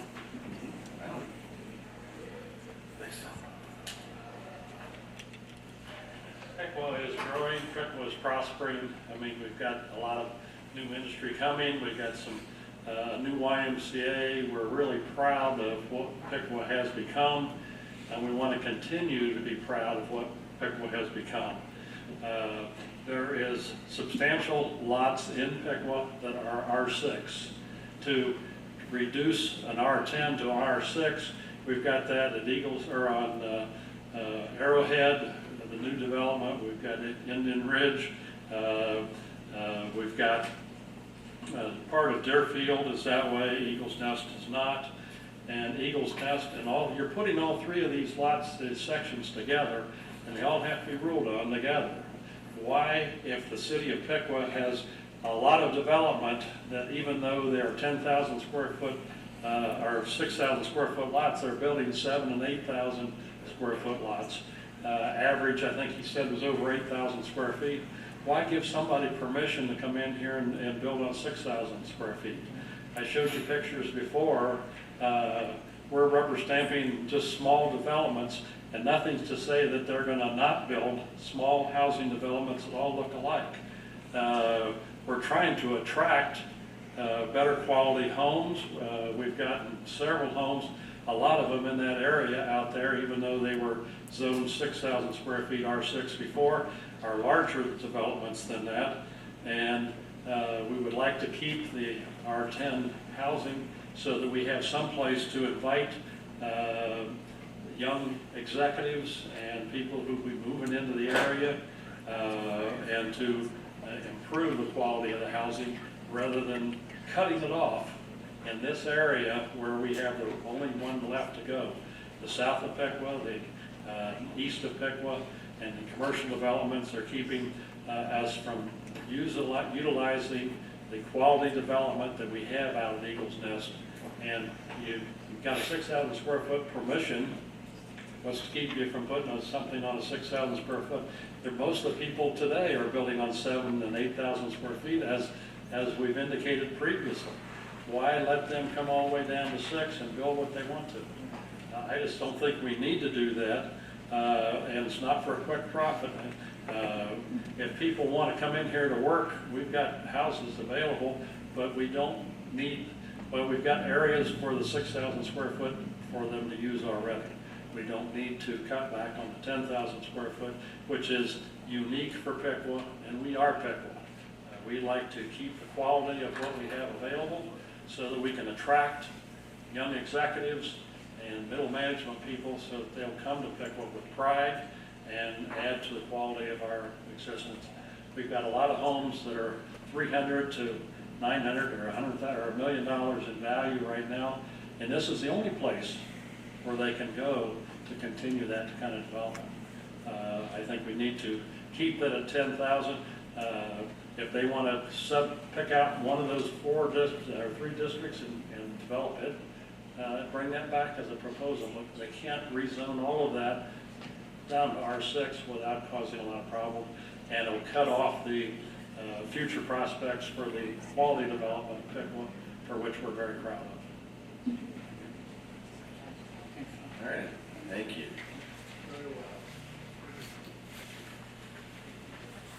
Next up is Jim Altency.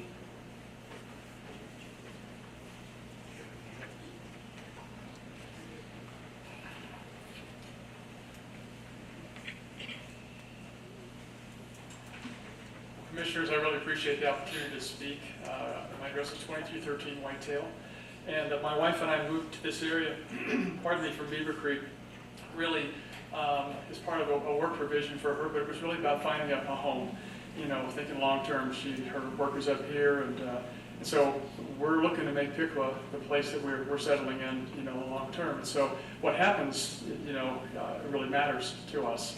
We landed here not knowing that we knew that development might happen, but when we discovered recently that a rezoning kind of thing might happen.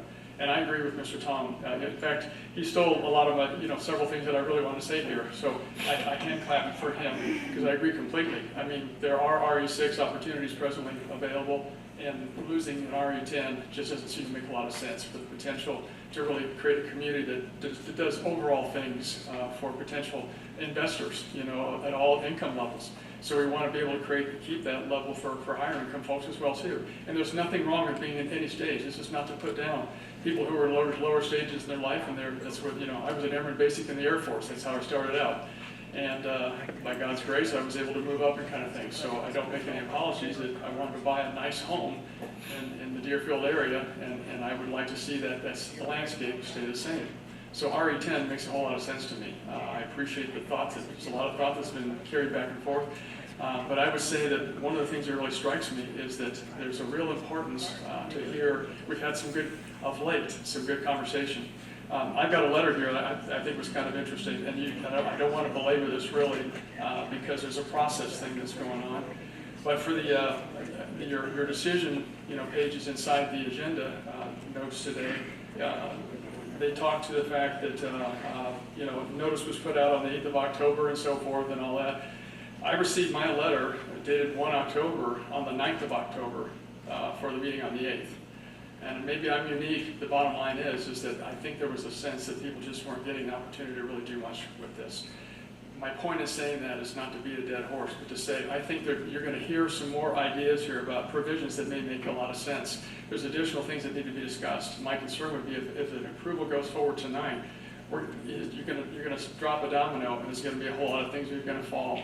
And granted, there will be some opportunities that will come, perhaps for more conversation, but there'll be things set in motion that can't be turned back. When you move from an R10 down to R6, you can't go back. So wait a second. I mean, the domino will fall, and I think there's going to be a lot of potential loss as a result of that. And I'm not going to, I learned something today. I talked about provisions. I think you're going to hear some more that are going to say, you know what, maybe some slowdown makes sense. Have more conversation with the community, find out more things that really round out this whole development idea, and make it something that the city and the commission, as representing the city and the citizens, that all of us can be really proud of, that we need to come together and rally around. But I think there's more conversation that really needs to be done. I think the domino falls tonight. I think we're going to miss a lot. And I'll give just one illustration. And in fact, I'm new. I'm learning a lot, and I have so much more to learn. I don't even know what this means in a sense, but I know from one of the farm owners right near this property on the west side, there's something called the Hecker Ditch number 606. And apparently that's a critical drainage for numerous properties and stuff. I don't know what the implications of that are. We've been talking about watersheds and everything else, but there's some discussion and conversation that I'm really hoping there's going to be more of. I really sense there's a need for that. And I would add simply that the people that I've talked to in my limited experience here, going out and trying to get signatures as part of a petition and so forth, people aren't against development. They just want the right development. They want to be a part of talking into the development. And some of that is happening, and I applaud the commissioners, because I can tell the enthusiasm, the sincerity of what you're doing. I think more needs to happen. If we let the domino fall tonight, I think we're going to miss something that we can't turn back from, and that would be, to me, a real shame for this community at large. The city of Piqua, that is beloved to so many of you. In fact, many of you grew up here, and so this is a beloved place, and we'd like to keep it that way. So thank you for your time. Thank you. Thank you.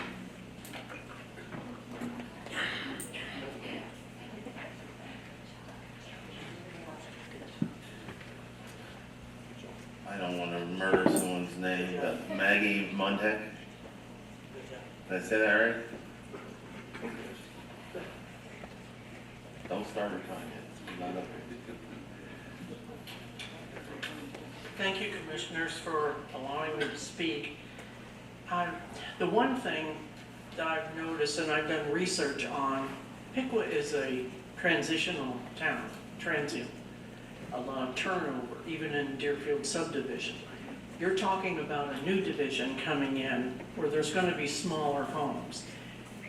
The businesses that you're talking about aren't even going to be started for possibly 2 to 3 years. Here in Piqua, near Farrington Road, you're going to have a new business going in, a large capacity.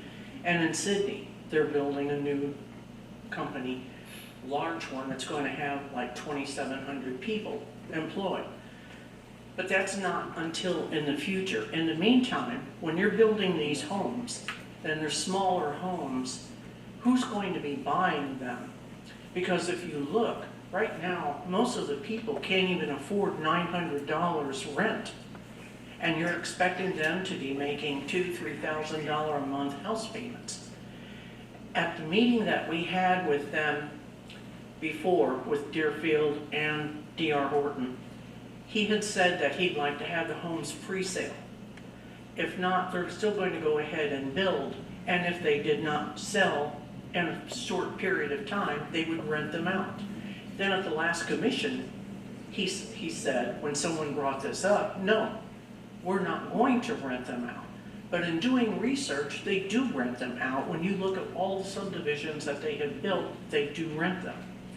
My concern is, who's going to handle that rent? Are these homes going to sit vacant then? What's going to be happening? And also the roads. When you're talking about over 300 homes, you're talking about over 600 vehicles. We have enough here in Deerfield.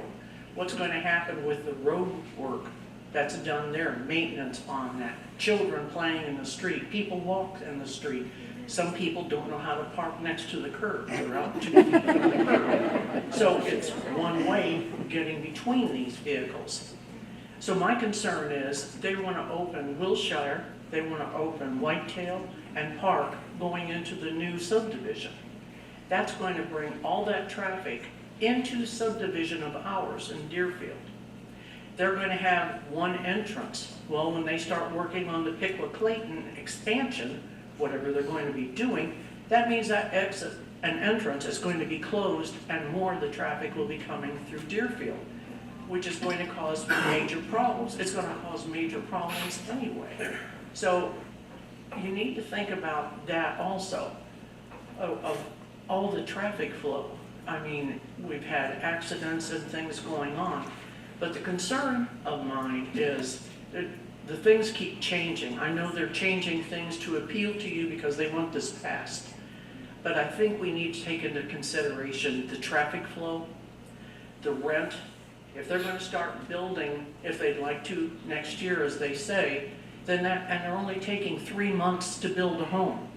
In researching, it usually takes longer if you want a quality home. It takes at least minimum 5 months. I've done research and looking at their different subdivisions and listening to what the people were saying. They have a lot of complaints, they have lawsuits. Better Business Bureau rates them at 1.2 because it's not quality homes. So even though they're pricing these homes high, I still don't understand who's going to be buying them because we have no industry here to draw people, at least not for 3-4 more years. So what are these homes going to do? What are they going to attract? If they rent them, what's going to happen then? What are they going to be experiencing when we have to deal with renters also and the care of these? So please take into careful consideration because it's up to our community. If we want to make it well, it's going to have to play well. It's going to have to be built well. It's going to have good road usage. The schools, they say they can handle it, but they can't hardly handle what they have now. And they already want to build another school, which they're going to end up having to do anyway. There's so many things to consider, not just the water, the houses, but the people involved, because we're just running out of nothing. Thank you. Thank you.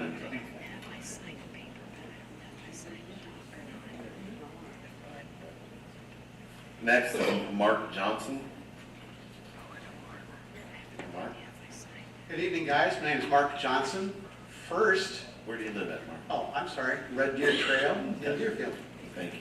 First, I want to thank you guys. This is my first commission, well, not my first commission meeting, my first attempt at getting involved in something like this.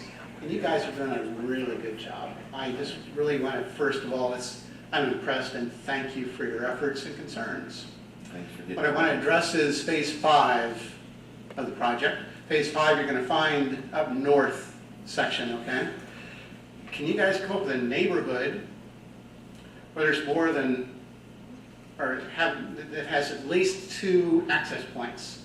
Can you think of a neighborhood that only has 1? Can you imagine the issues that would be involved in a traffic accident, a water main break, a fire, something like that? Can you imagine the trouble that would be? Phase 5 has 1 entrance, 1 exit, Lambert. Whoever came up with the idea, and again, I'll be nice. I'll just say, I heard a grass strip and a gate. Is that the other entrance? Come on, guys, let's get some common sense here, all right? Like I said, if you have any of those things happen, how are these, there's 76 homes that are going to be in phase 5. That's 152 cars if you go 2 cars per, all right? And they don't have access to get out of there if Lambert's closed.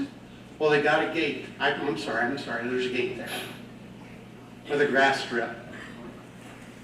That isn't a combination, that's not an access. That's not what you call an access. So whoever came with the idea, they didn't put much time and effort into it. So please, let's use some common sense here, all right? I know Eagles Nest doesn't want it. It's landlocked to the north and to the west. Property isn't available. Bite the bullet.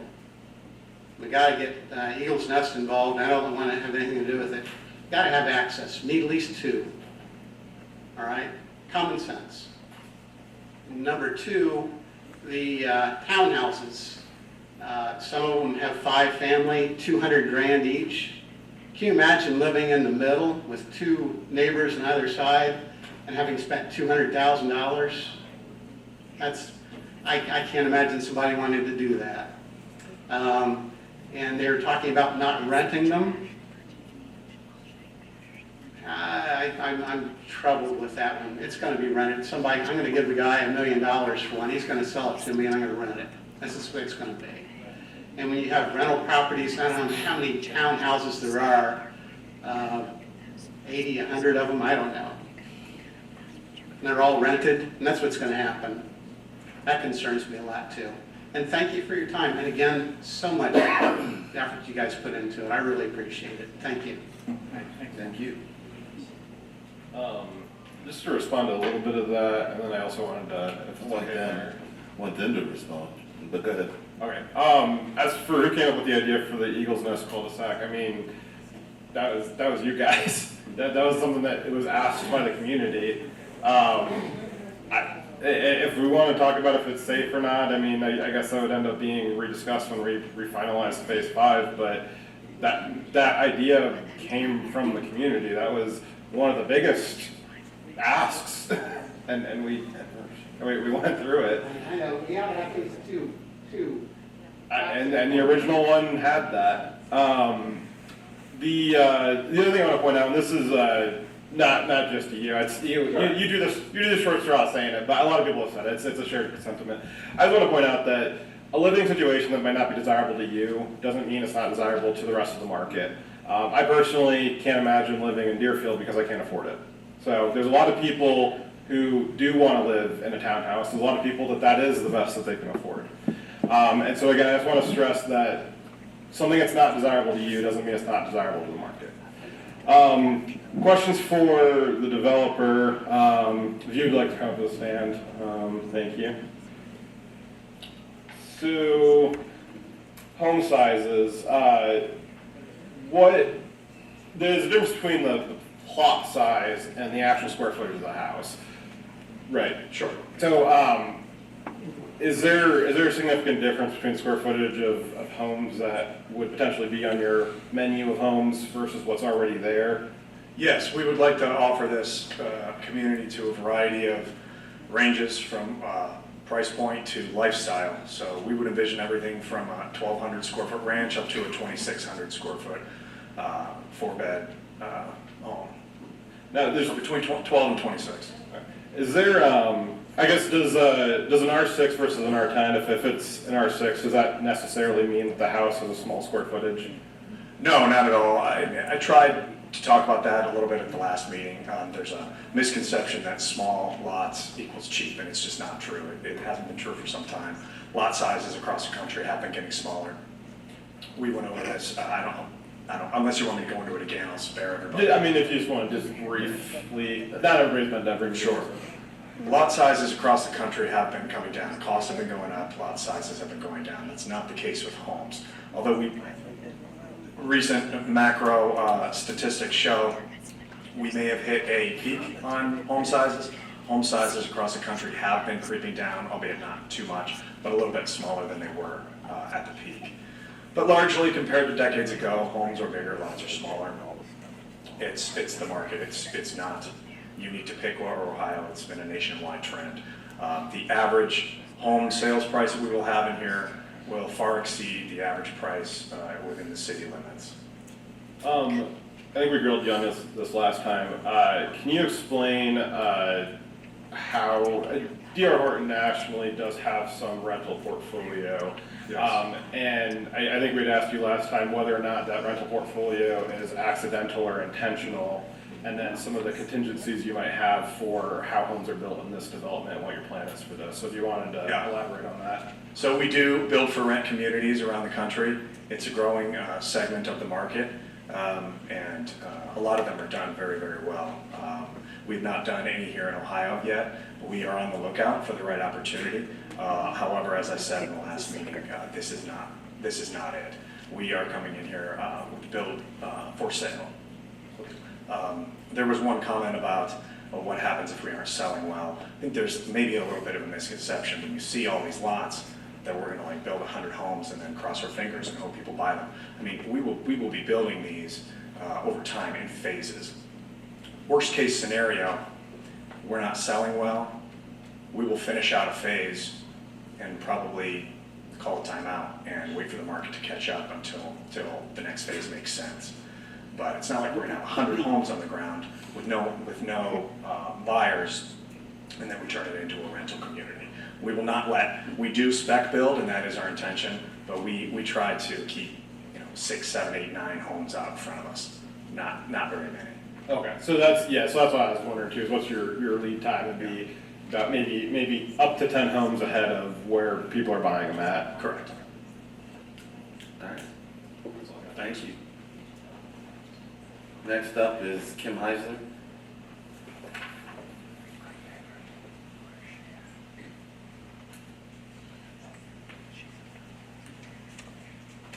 Kim Heisler, 1802 West Parkway Drive. So there's really basically two things going on. The expansion of the housing, which is great. We do need new homes and stuff like that. I'll piggyback on these guys. We just need to make sure that it's done in the right way. So by all means, it's great to expand. The second thing is, though, the quality of the housing. I know it's been mentioned multiple times. Folks can go out there on YouTube. They can do all the reviews and stuff like that. This builder does not have a good track record. You had mentioned earlier that Miami County has one of the best building regulations group. Is there any way that you guys can somehow ask for, instead of a 1-year guarantee, like a 2-year guarantee on the homes, or possibly have the Miami County building regulators spot check more often or something, just because it does seem to be that it's a pattern? I mean, we want to take care of our community and make sure if we do have this housing, that it is actually done well, so it's going to last and it's not going to, dwindle and all that stuff. Also, I wanted to mention, and I think the builder just spoke of this, of not having rental communities. I do want to ask, last meeting, you had said something about Redwood. Is Redwood a community, or is Redwood the type of home? You can answer. And if you can answer quickly, because I have another. Redwood is a company that does for rent communities. Think apartments, but they're really more like a duplex. Okay. That is a company not affiliated with you. And so they ended up managing those rentals, not you? Oh, we have nothing to do with it. Just an example of a company. I don't Okay. recall how that was brought up. Oh, okay, so it was mentioned that you would like to do something very similar as Redwood, and that you're encouraged to find for rent opportunities similar to what Redwood has, and that you don't have one in Ohio yet, that you're looking for one. So I'm just curious, because I did a lookup, and it does say AI overview, so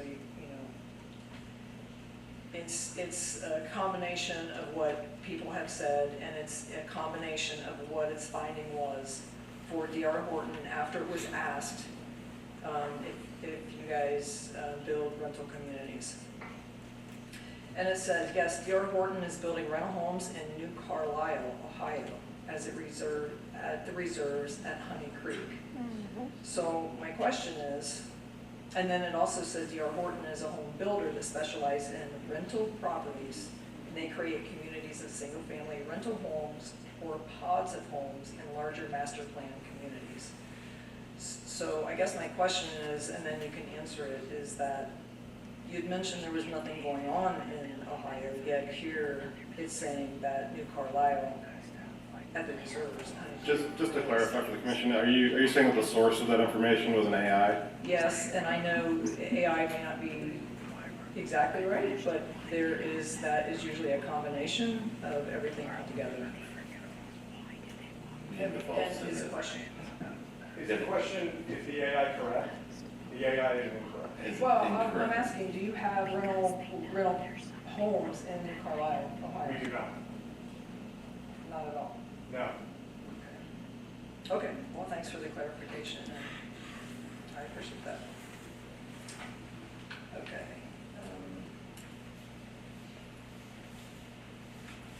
I also wanted to find out if you were able to gather like survey scores from Ohio, from your homes in Ohio from last time. Yes. Are you able to present those? Do you want to come up there or sit here? That's I don't want all the to- questions I Does she have. want, does she want to finish her 40 seconds? Finish your 40 seconds and then, I'm done. all right, have a seat. He can come up and answer. Yeah, I mentioned last time, internally as a company, we are always scrutinizing our local divisions to try to do the best we can on our building. And our recent metrics came back, the Dayton and Cincinnati are together, came back. We were, I think, top 3, certainly top 5 in the country. We're a nationwide home builder. We build in most cities. So we have some of the best survey scores from our new home buyers. We capture those survey scores right when they close on the home. We follow up, I think, 30 days later, 90 days later, 6 months later. Don't quote me on those timeframes exactly, but there's a follow-up process to make sure they're happy. We have a warranty team that goes out and fixes anything that there's an issue. And we have come back as one of the top divisions in the country. I would encourage, I think I said this last time, we have divisions around Dayton. People can go see what we do. Our model home is open. Go walk in. Our salesperson will give you a tour. This doesn't have to be some like scary thing. I've read something on the internet. I mean, really, like, talk to me. Come see our homes. Come tour our divisions. We're the nation's largest home builder. We built over 80,000 homes last year. But nothing in across New the United Carlisle, States. rental-wise. No, we have a new community coming in New Carlisle. It's under development. We'll likely be going vertical in the next month or two. AI probably pulled something from an old initial planning commission meeting where it was talked about, but nothing ever came of that. We're not doing a for-rent community there. Thank you.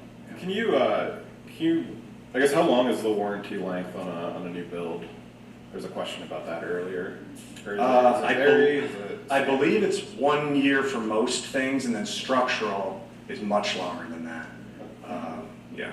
And then you've built homes, I guess, in the area-ish, Dayton area. Have you dealt with the Miami County building inspectors yet? Have they looked at any of your properties, or would this be the first time that they're looking at any of them? We built in Carriage Trails, which is just on the Miami County line.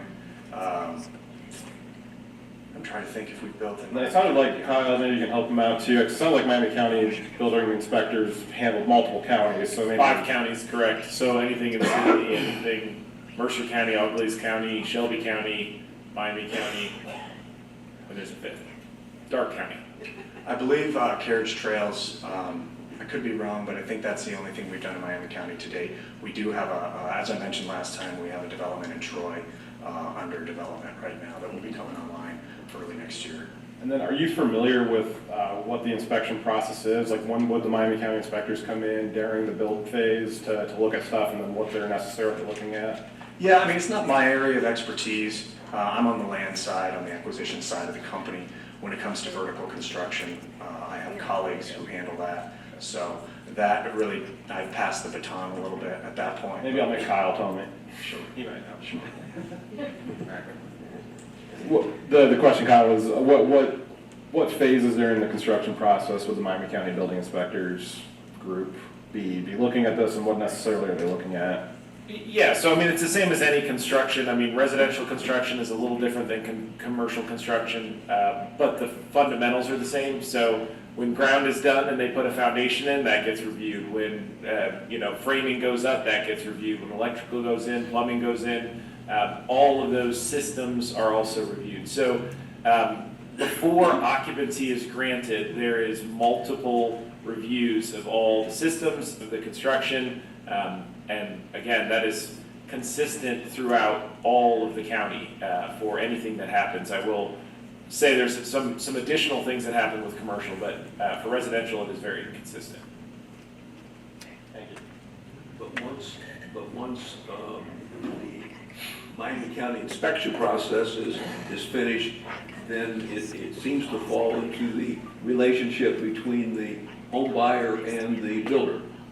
Sure. So when the residential property is completed, the inspection is done, they get a green tag, and that's an exciting day for someone if they've ever got a green tag, but you get that and then they're done, right? They've said this is a livable thing, they give the occupancy permit, and the governing bodies that review it are out of that equation. From that point forward, it is a homeowner and it is a builder's relationship at that point. And that answers one of the questions that was just asked. Good. Thank you.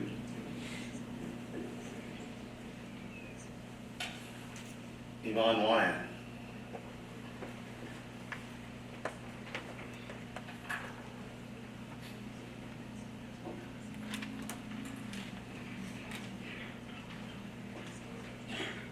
Good evening. Thank you for allowing me to speak tonight.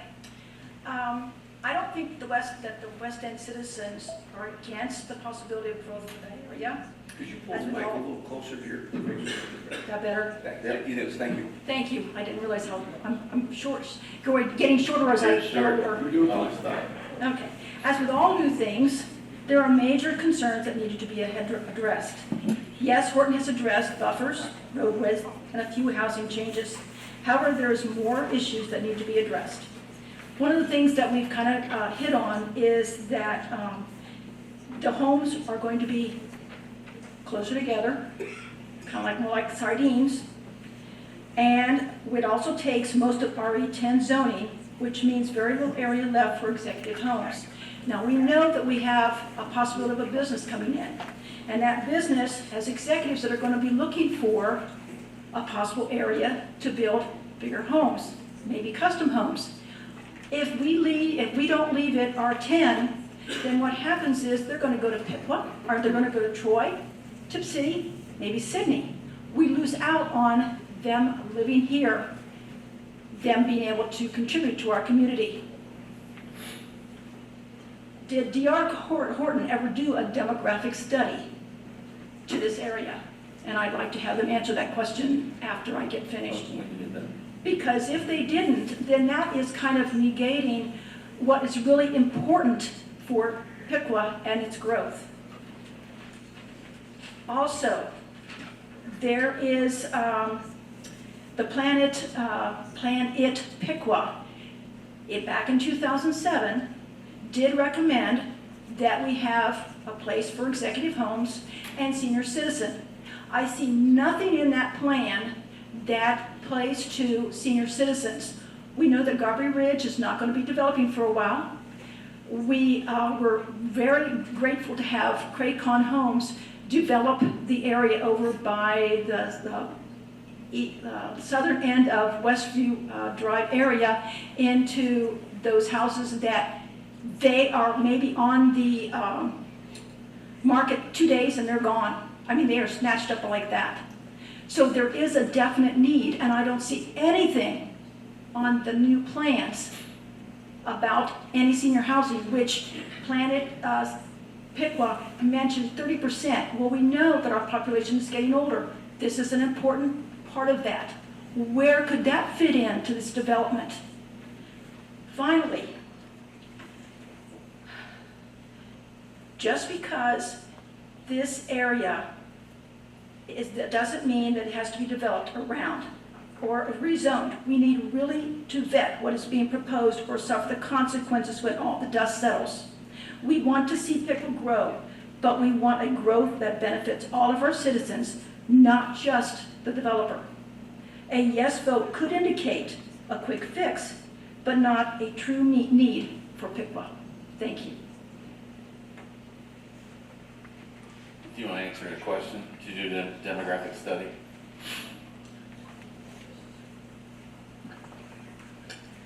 Yes, I'm sorry, was the question, have we done our research, was that the question? A demographic study. Is there a market for the houses you're building? I hope so. Did you do a study? Of course, yes. We're going to be spending tens of millions of dollars to develop this site at the end. We don't do that without doing a market study and analysis and believing that we're going to have a successful project. So, yes.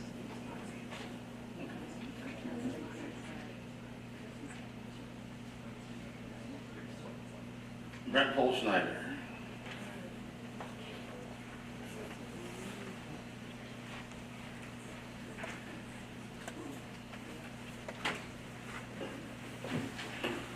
Good evening, Commission. Brent Schneider, 2 Golden Eagle Court. First, I have 3 things. One, to help you out with the green space that goes in for the fire access. There is able to be put a graded permeable surface in there. There's an example of that out by the cinema. There's one already existing there. People wouldn't know because grass grows up through it, but it is able to support a fire truck that goes through, so to help out a little bit there. Second thing, I've had a great opportunity going around speaking to a lot of concerned citizens, friends, neighbors in the Deerfield, Eagles Nest area, but also starting to hear that there's more interest in the Park Ridge people about what this project is going on. They asked that we bring a petition. I had copies, yes, and I'll give those to you, and then I'll also read off what the petition says for the audience in attendance. Appreciate that.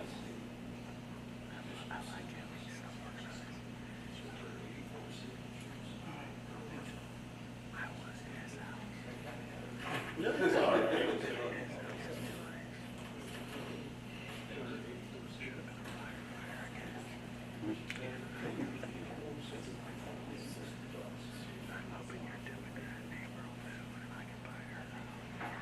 This was not composed by just one person. It went through a process and review, and the petition is addressed to the mayor, but it is essentially to the whole commission. We, the undersigned citizens of this great city and residents of Deerfield and Eagles Nest neighborhoods, share common concerns with the D.R. Horton housing project. We kindly urge you to consider our petition and take necessary steps to leave intact the RE10 zoning on land adjacent to the Deerfield and Eagles Nest subdivisions. We, the citizens of Piqua, request input on any further discussions of adding multifamily dwellings to the D.R. Horton project. We believe a senior housing component is a desperate need for said project. We believe that your commitment when running for office is to provide exceptional representation to the residents, and we ask that your representation align with the residents' desire for a great neighborhood experience on any future development proposals. And with that, last night when we had the mayor's meeting, we came and had discussions about some of that input. We have kind of looked at the map, and we've come up with some adjustments that we would suggest on that, and that has to do with the RE10 zoning. And I talked to Mayor Lee and also Commissioner DeBross, and we brought several copies of that, of what we had for you folks to look over tonight. We'll give it to the builder and the planner and that as well. Make sure they get it, yep. It's a suggestion. Wonderful. Thank you, sir. Thank you.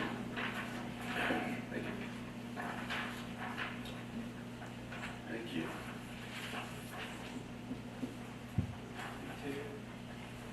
He's got one. Okay. Yeah.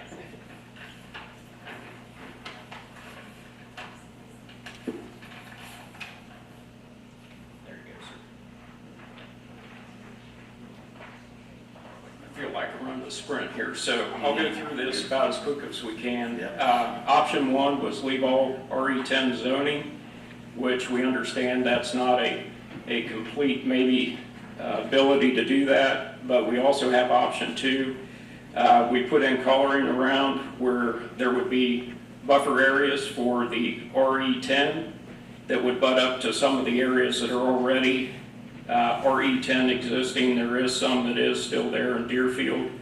And then if your eyes go down to the bottom section, there's a pink area, And that's what we were talking about, maybe switching those from townhome lots to senior housing component. There is one section that's already existing in Deerfield, and that is patio homes.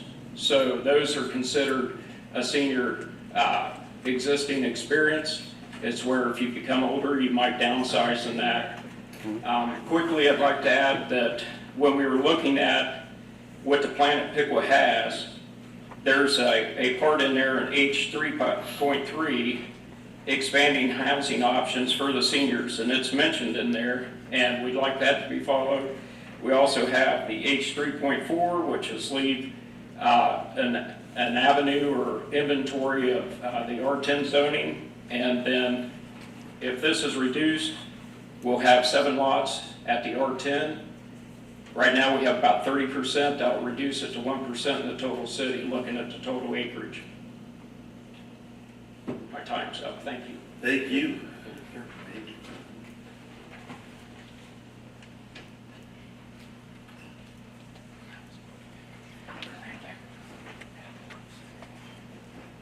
TJ Manson.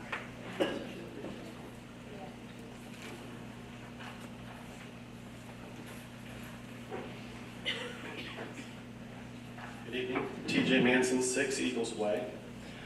I would like to take the time to not only address the commission, but to also address my fellow concerned Eagles nesters and my new friends in Deerfield.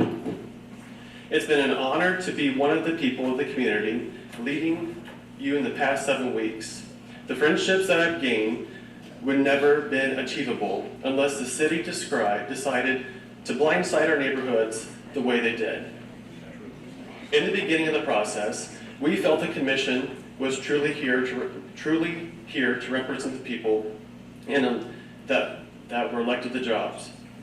As we've learned more the past week or so, it's become translucent that our city may be more interested in hand-feeding profits to an out-of-state company rather than protecting our property values. During the first commission meeting, Eagles Nest pleaded a cul-de-sac along with our 10 buffers. Then, we joined forces with Deerfield. We realized this project was not just hurting us, it was hurting them as well. The residents of Deerfield that reached out were desperate for answers as well as someone to lead them. The Eagles Nesters and myself made a promise to them that we would help and they would be included in all the efforts to win this fight. We kept our promise and we continue to push. I'm disheartened with the city management's poor choices in their drive to keep trying to put feathers in their hats, so when they want to move along to the next big job, they look more marketable. But I am on the verge of being disappointed with the commission. At this moment, the commission has not passed this issue, so they have time to gain our trust back. I'm assuming the city management is pushing the commission to pass this. That makes sense due to the employees that are the head of the management do not live, own homes, that will have to deal with the consequences of the unfortunate reality in their own backyards. My concerned friends, it was an honor to go around collecting signatures with you. It has been amazing getting to know you all and hearing your life stories, as it's been a pleasure getting to be a part of your voice. Commissioners, here are our words. Please keep this property zone R10. You don't have to take the first chip out of the bag. Just because a person goes to church doesn't mean they're a saint. And remember, we know what's best for our community, not the city management. I'll end with a quote from Abraham Lincoln. The best way to predict our future is to create it. Why do we not keep land zone R10 so in the future we have adequate executive style building lots to build new houses? Thank you.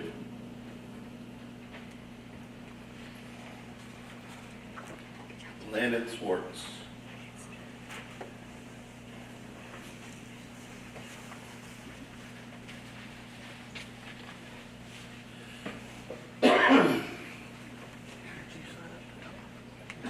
Landon Swartz, Golden Eagle Court. gonna reset it? I know. Sorry, lady. You get your full 5 minutes, not a minute 30. I thought it was 7, but maybe it's just me. Only in the non-agenda public speaking. Okay, so, one thing, Mr. Smith from the Art Ordinance stated just now, there's no build to rent yet in Ohio. Yeah, the definition, up until now. Assuming you have kids, have you cleaned your room yet? That means they will. Just my take on it.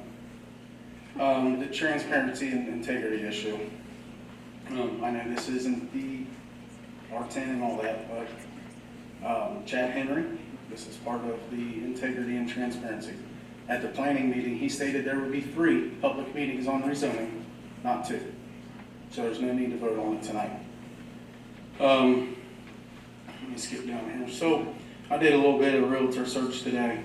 There are 16 homes for sale in Piqua, from 7,500 to 10,000 square foot. There are 31 homes total with 6,000, sorry, the first one was 7,500 to 10,000. 31 total, 6,000 to 10,000. There are only 8 homes available from 10,000 to 13,000 square foot lots. That's telling me that we need more R10 lots, not the smaller lots. Obviously, they're not selling if there's 31 of them available. In Miami County, the total number of home sales in September 29 was 130. September 24 was down to 110. And so in 5 years, we're losing home sales per month. The median sale price, however, in October of 2019 in Miami County was 152,000, and now it's 255. So if we're building these houses at 255, now we're at the median price. They did state that it was higher than the Piqua median price, and they are correct. Piqua median price now is 163, and in 2019 was 107. The home sales in Piqua have gone up since then, from 23 to 31. A statement made earlier that there were 3 other builders that looked at it, and they didn't want to do it because they didn't see it as profitable. If the only way that this is profitable that it goes to R6 instead of R10, I don't think it's a good decision for Piqua. As others have stated, it's the only R10s left in Piqua city limits that are available. And with the new businesses coming, they're going to need some nice houses. So with the push for the executive housing, these lots are estimated at 55 to 135 feet dimensions. A lot of executives have money, they'll put in an in-ground pool. They would like that. Right now, you have to stay 10 foot from the water line to the property line. With that, they wouldn't be able to put an in-ground pool in their backyard, which would make them not buy in this area. They'd buy somewhere where they could do what they wanted.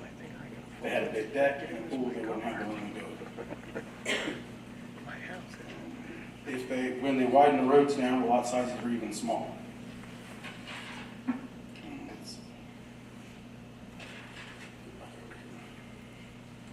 Also, at the beginning of the meeting, there was these slides up, and it said that RE6 will be 50-foot width, correct?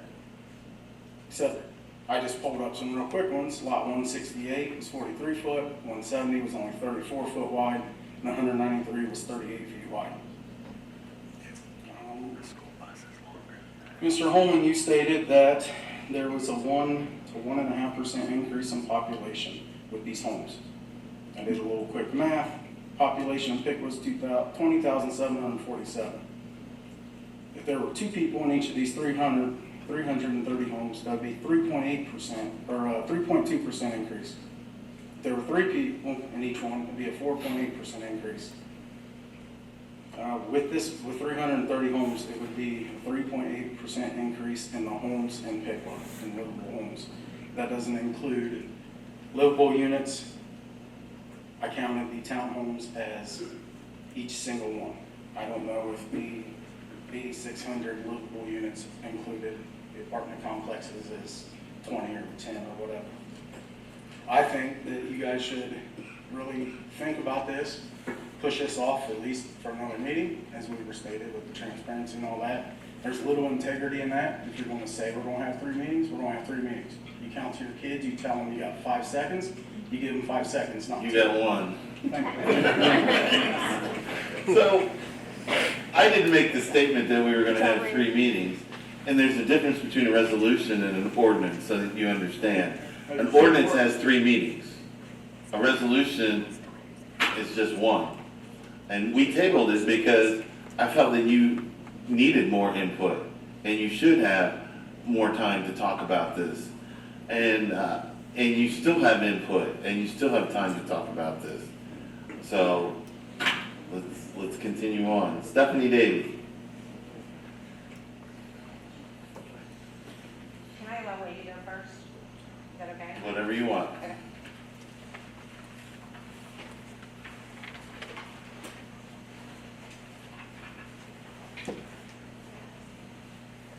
All right, Diane, as long as there's a Davy up there, I guess that'll work. So, Can you work close to the microphone? yes, That'll help, thank you. yes. All right, I'll just state my name and address. Sure. Wayne Davy, 5 Peregrine Place here in Piqua. So I want to really thank the commission for giving us a voice here and doing what you do, meeting with us. It's been fantastic. In fact, I've met a lot of my neighbors really, really quickly in the past month and past couple days. So you got a really good team right here, and they live out in the population, and they do a lot of analysis. So a lot of people have been digging into the old numbers, trying to get some good analysis, because when you talk RE6 and RE10, that's 2 data points. But if you start looking at square footage and frontage and all that, you now have a little more, like 5 or 6 different ways to look at it. So here at Piqua, we have a lot of diversity, our citizens, our neighbors, our homes, and our choices. So in Deerfield and Eagles Nest and the surrounding areas, we have choices, we have diversity. If you go and look at the RE6, RE10, even RE20, some things that are defined here is RE6, lot size 6,000 square feet, lot width 50, primary street setback 25. RE10, 10,000 square feet, lot width 75, primary street setback 30 feet. RE20, lot size 20,000 square feet, lot width 100, primary street setback is 50. So there's 3 ways to look at that. Deerfield and Eagles Nest, for example, are generally zoned for RE6 and 10, but there's great diversity in the parameters if you look at those 3 things: square foot, primary setback, and then lot width. I mean, if you wanted to make stuff up, you could say we have RE8, we have RE15, we have RE17, RE40. So you get great diversity in Eagles Nest and Deerfield. There's other parameters in there, and that's fantastic. My land is zoned RE10, but I'm probably closer to RE17, right? And there's a grid swath. So there's much diversity in Deerfield and in Eagles Nest. If you look at those parameters, if you look at Deerfield, many RE6 zone lots have parameters that approach RE10. They're really close. And the builders at that time, they offered that customization. They were able to accommodate the needs of the market at that time and adjust those parameters, which was fantastic. They had choices, and you could custom build those homes. So that's been really, really nice. Both builders gave a lot of choice. Unfortunately, kind of what we see now is the current builder does not really offer that diversity at this point, or it doesn't seem to be, right? We can only see what we see, we can only see what's presented, we can only see what's online, we can see some guesses, but we can't see all of it at the end. So what it looks like for now is you've got 5 phases. That's fantastic. So this zoning request tonight is for 5 phases, really, if you want to look at the tactical situation here. And all these 5 phases are bundled together at one decision. So you couple that with the choice of the builder here having limited choices for structures, or so it seems, limited choices for lot sizes, width, and setback, it greatly limits our community's choice for the future 5 years from now when that's the market. And that's really not going to, right now, it's not going to attract a good mix of buyers.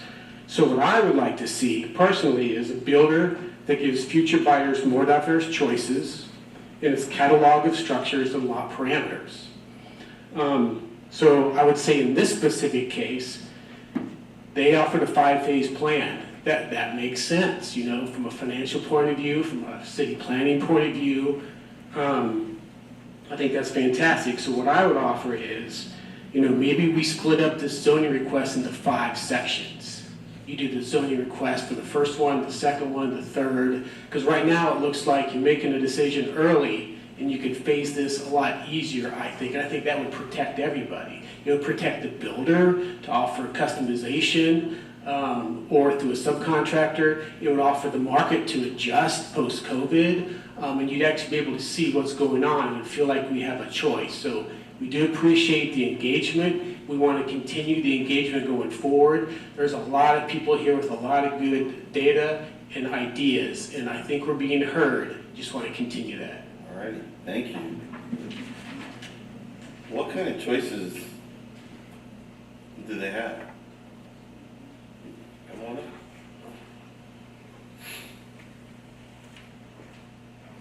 So to the question earlier, we study any local market municipality before we go in and make an investment.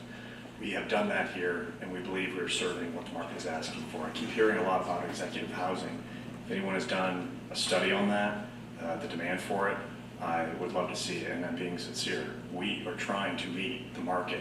The market sets the tone. I mean, we have to meet the market where it is. So if there is a demand for that, I'd be very interested in seeing it. Overall, what we are seeing the demand for is what we put forward here. It's our goal to succeed. Okay, when they're talking about choice, so if somebody wanted to buy 2 lots and put a bigger house, are they able to do that with you guys' design? I mean, no, you wouldn't be able to do it because the final plat would already be platted. I mean, it would be too. I suppose in theory, yes, you could undo some things and make it happen. When we develop a site, we've got a utility stub to different houses. I mean, that would be unusual. Has it been done? I'm sure it's been done. It would be highly unusual. I think what would be more likely is if we saw an increasing demand for that as the project went on, we would offer a pod of that as the project goes on. But we're not seeing that. And we believe if that were in demand right now, that would be happening here right now. This site has been open for over a decade of pretty good housing times. We have a shortage of houses. Houses have been built all around. If the demand were there and the numbers penciled for that, we think that this would have already been built on. And there's a reason why it hasn't been. I want to come back to something that you said. So this is the current plan, your current plan is a 5-phase plan. And what I think I heard you say, that is if you get into phase 2, 3, heck, even after phase 1, and you realize that there is the demand for larger lots than what was platted in that initial phase, when you come to the next phase, when you do that final development, you would be asking to plot larger lots. Yeah, if we did phase 1 and we're losing out on buyers who come in, they visit the model, hey, I like what you're doing, but I want a bigger lot, and we hear that over and over again. Well, we make adjustments when we hear that kind of feedback from the real world, from buyers. Sure. If we're not hearing that feedback, which I suspect we won't, honestly, and I'd be glad to be wrong. We're constantly having to pivot. And maybe we misread the market. We're always trying to change in real time on the fly. I don't think that's going to happen here.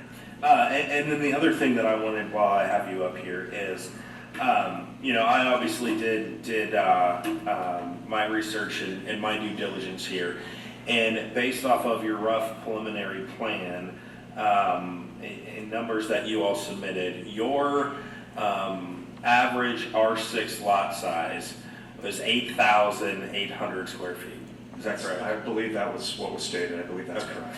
And the average existing, in the existing Deerfield portion, the average square footage of the lot size in the R6 portion of the existing Deerfield development was 9,200 square feet. Is that correct? And some change, yes. So we're talking a difference of 400 square feet.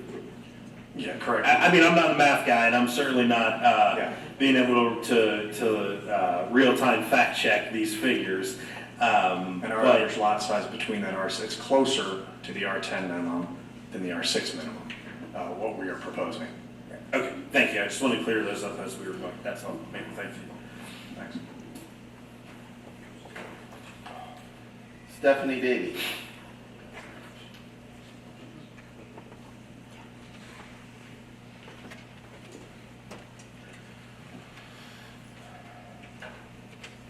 Stephanie Davy, 5 Peregrine Place, and I ditto what everyone else has shared. We have appreciated the engagement, the openness of conversation. Just for the record, Stephanie's with 2 F's instead of a PH, if that matters. I was born in the 70s. My parents, it's a thing. Yeah, instead of the PH. I am not one that's going to stand up here and speak about analysis and data and getting into the weeds. That's not my sweet spot. But I am a people person, and I am relational. And everything that we discuss in these forums, just like we talked about last night at the mayor's meeting, ultimately boils down to people and how it affects people, how it affects the way we live, how we choose to live, and do we have choices. One of the things that was concerning to a number of us, even in the meeting from last evening, was when it was brought up that this decision is only about zoning. And yet if we go and we look at the Scott Drive development, you all looked at all of that, and the city wisely chose to go deeper than just deciding how that was going to get zoned. So things were done well and things were done right, and I think that's happened. And so I want to say that this is not just about the rezoning. It is always attached to a why. If we are saying, well, this is just a decision, do we want to go 6 to 10, 10 to 6? The question has to be why. If we were going to look at putting it commercial, changing it from residential to commercial, we want to know why. If it's a fabulous plan, great. If it's an asbestos company coming in, which I know doesn't exist, I'm just saying, we want to know the why. And so I think one of the biggest concerns in this rezoning, that the why that's attached, is that we are looking at what the majority of us feel is a substandard builder, a substandard developer. And even the references to the R6 zoning in Deerfield, those are larger lots, they're custom built homes. The quality of what's there is not the quality of what we're looking at in order to do those exchanges. So this is well beyond just R6, R10 zoning. It's got to be attached to the why and the what's. And that's what people a lot smarter than me, a lot of people that are sitting out here who have spent hours and hours and days, like many of you have, researching, doing data analysis. And I think at minimum, if we cannot have further conversations about what some of those solutions may be, because we talked about this last night, we don't want an us versus them. We want this to be a we, and we want to be part of the solution. And I think one of the really positive things that has come out of this have been the relationships that I'm seeing, the neighbors who are truly becoming neighbors and who are becoming friends in this process, who want to see Piqua grow and develop and to do it in a way that is good and healthy for everyone, and creating a diversity of opportunity for all people that we want to see come into Piqua. And as we see the city working at bringing in more industry and bringing in more business, We need to be able to have a diverse option for people to be able to come in and choose what it is that they want to do. The second thing that I'm going to address with some reluctance, but I'm going to do it because I'm going to do it. Some of the conversation last night, there were the rumblings of fear of a lawsuit for the city. And this would be where I would implore you as a citizen. It is not the commission's responsibility to have to worry about a lawsuit from a developer, from a builder. That's the city's problem. That's not the commission's issue. The commission's responsibility is to represent us. And so if you are being pressured, for lack of a better term, I would like to use some stronger language, but I'm not going to. If you're feeling pressured to make a decision because of what is coming from the city, who quite frankly, in a lot of the opinions out here, has lacked integrity, character, and transparency. And a decision tonight is made based on a fear of lawsuit, which we know has occurred, then I call BS. That's not where the decision can lie. It cannot be a fear-based decision. Right, it has to be I based on what's best for the community. I gotta catch up, I'm All sorry. right, thank you. But thank you.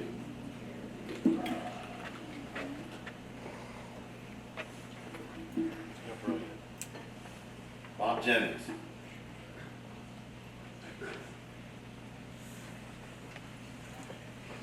Good evening, Bob Jennings, 2009 Wilshire Drive. Former employee of the city of Piqua, retired a little over 4 years ago as assistant water plant superintendent. I was sitting at home and you guys asked a question, where does that water go? I know you're not talking with water, but I'm going to tell you where that water goes. First of all, one thing that was neglected to be mentioned is it was stated that the current water that is in that area already runs into Deerfield and Eagle's Nest. What was not mentioned was we are now putting in hard ground, asphalt concrete homes, creates more runoff. The dirt isn't there, the soil's not there to absorb that water. So we have more water because we have more runoff.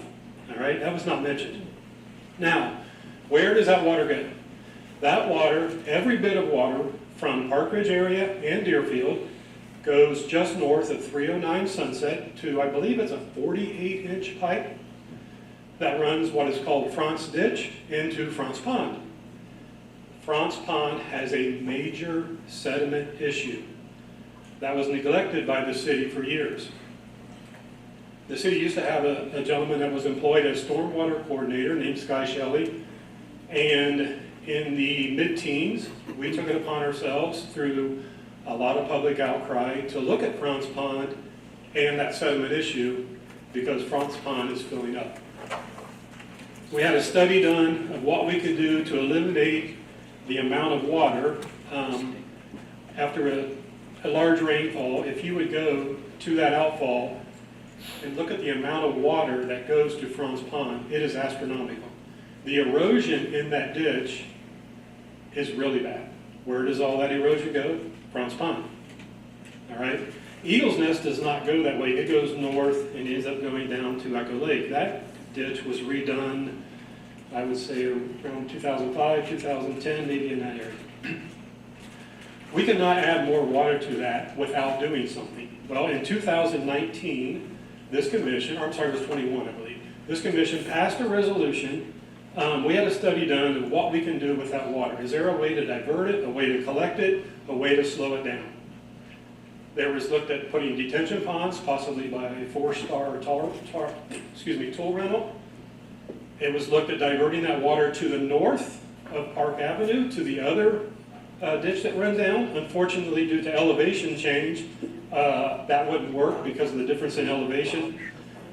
So what was decided upon was to build a swale behind Piqua Baptist Church. This commission approved a resolution to design that swale in July of 2021. After that, Sky Shelley's position was eliminated and everything went away again. So that problem is still not being addressed. You ask any homeowner that lives on Maplewood Drive, Elmwood Drive, or Frantz Pond, it is a major issue. And now it is being overlooked again. We have more housing to the west. Yes, We're creating more runoff. I know that water always comes here, but we're creating more runoff. That runoff has nowhere else to go except to Franz Pond.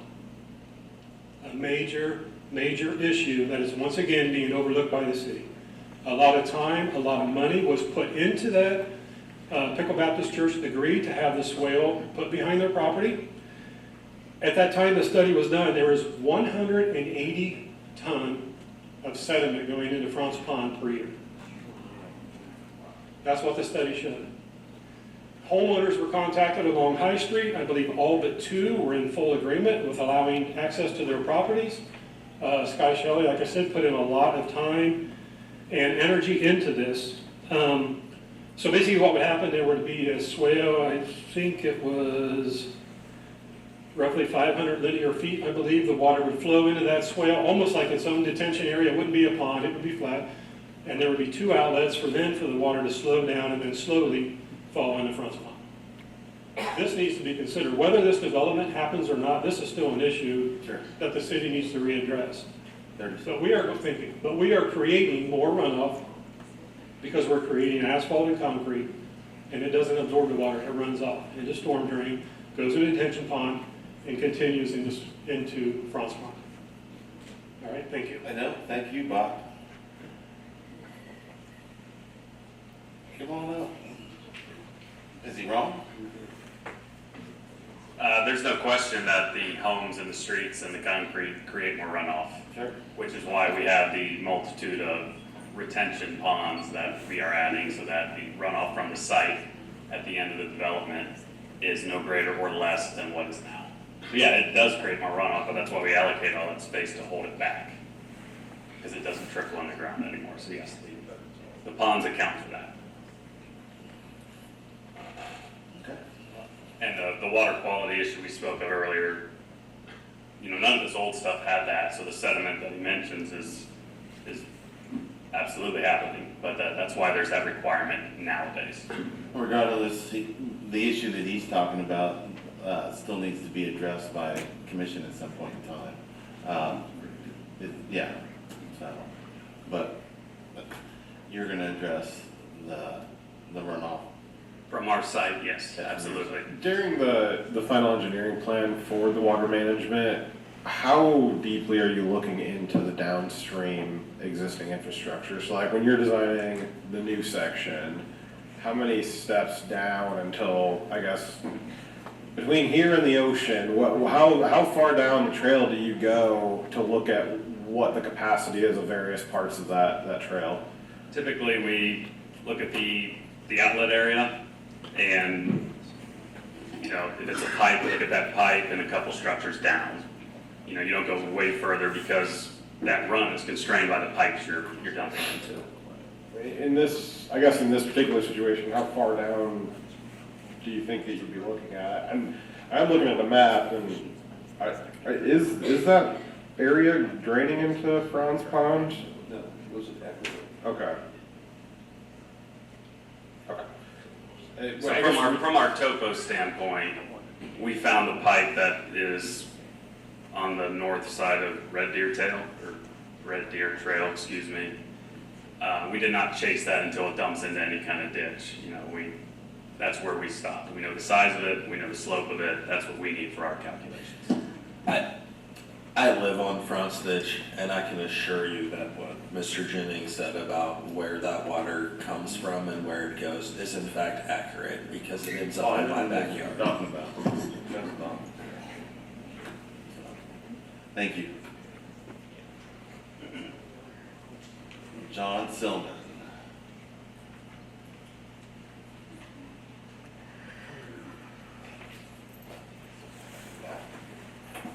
John Silman. I'm not wanting to, I just gotta go to that.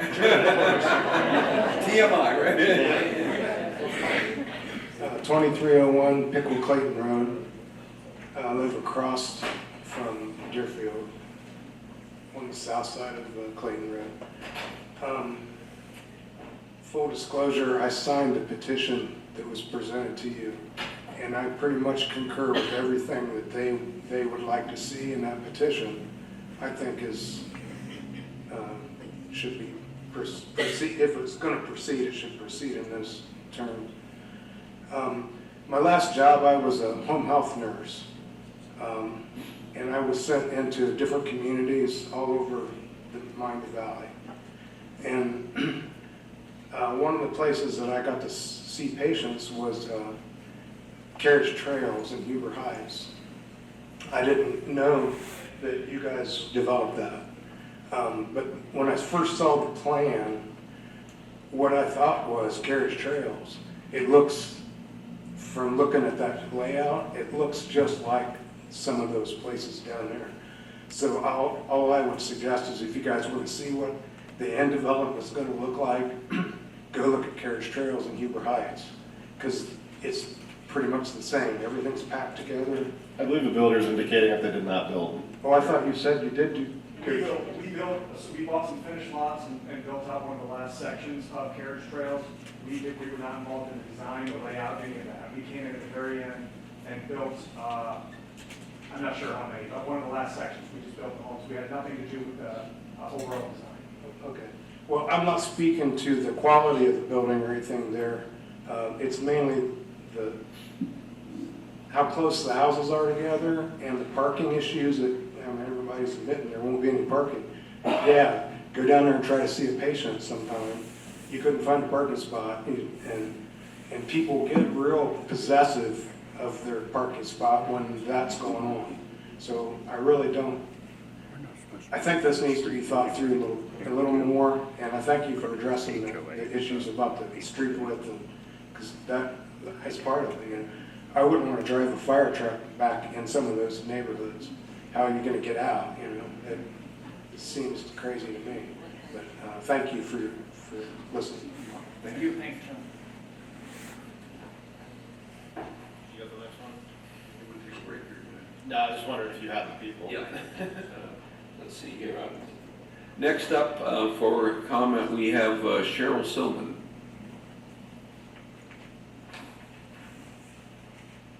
Good evening, Cheryl Silman, 2301 Piqua Clayton Road. So I just need clarification. Are you going to vote on the resolution tonight? Are the resolutions on the table tonight, or will they be tabled to another meeting? They have to be decided, but it is on the agenda. It is on the agenda to be voted on. When we end up there, procedurally, potentially anything could happen, but yes, it's on the agenda to be voted on. So it could possibly happen tonight? It could possibly happen. Okay. Well, in that vein, I would just ask you to please not let money be your guidepost for how you vote on this issue. And put yourself in our shoes. If this development was to occur in your own neighborhood or your own backyard, would you be in favor of it and on board with it? And just consider that in a sincere and honest way. Thank you. You're welcome. Thanks for speaking.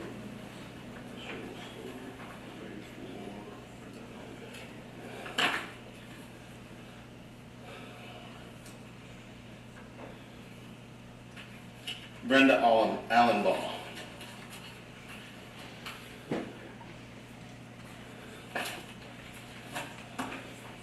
Hi, Brenda Allenbaugh, 2709 Piqua Clayton Road. I'm going to read my statement so I catch everything. I do have a couple questions, but ask them but not expect a response till I have my time up. I represent the owners of the 430 acres of farm ground from the Deerfield property line to Spiker Road. This includes Todd and Kim Avey, who Todd sent an email, I think, to all of you, and the Hecker ditch that one gentleman talked about, that was in his email to you. John and Cheryl Silman, that just spoke. My Aunt Shaw, and myself and my son. We even have a 100-year designation from the state of Ohio for one of these farms. So we've been in the area for some time and know what the ground is like there. We are against the multi-family rezoning. We feel it is in the best interest of the farmland and the roads in this area to keep this single family as it's currently zoned. Our concerns, I want to beat the dead horse again. The water displacement of so many multi-family homes with limited green space.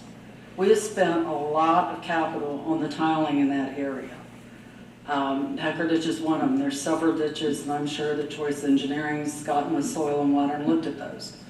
I also talked to Soil and Water.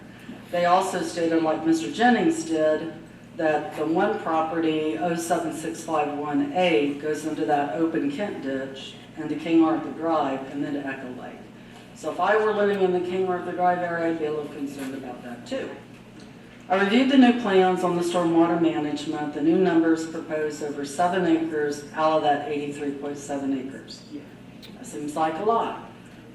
When you're going to use 9% of the ground for water retainage, it appears the engineer realizes there are water issues in this area.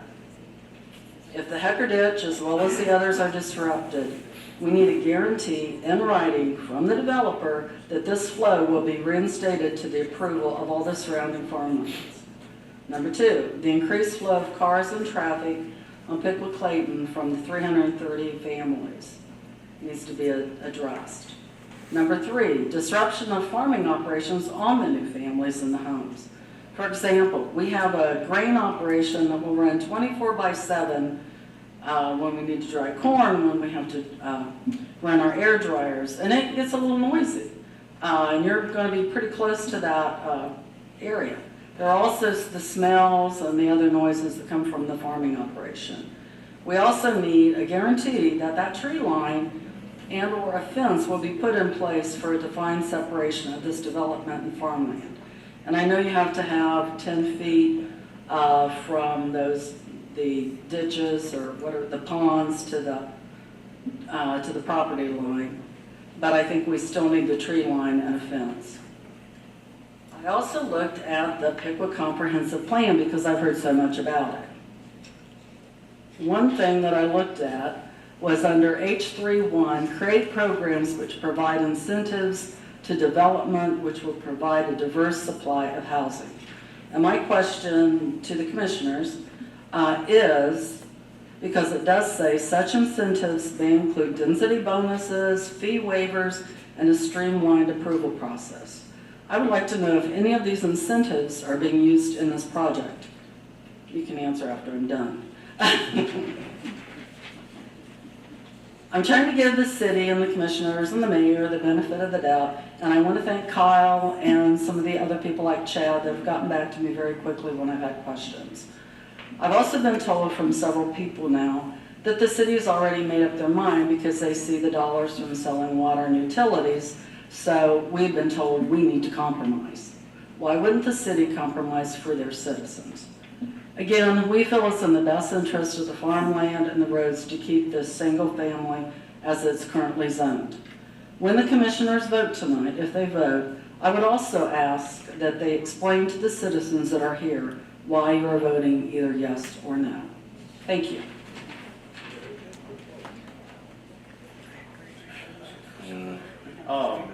To choice one, if I remember correctly, at a previous meeting, you had discussed discovering tile while doing builds. I don't remember if that was you or not.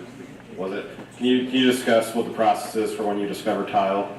Yeah, there's field tile everywhere around these farmlands, and it's very common to encounter that when you're doing a project like this. So we can't like cut it off and block all that upstream. So we need to connect it to our storm system and route everything for that area is all accounted for in those drainage area calcs that I showed earlier. So it's pretty common to encounter old field tile.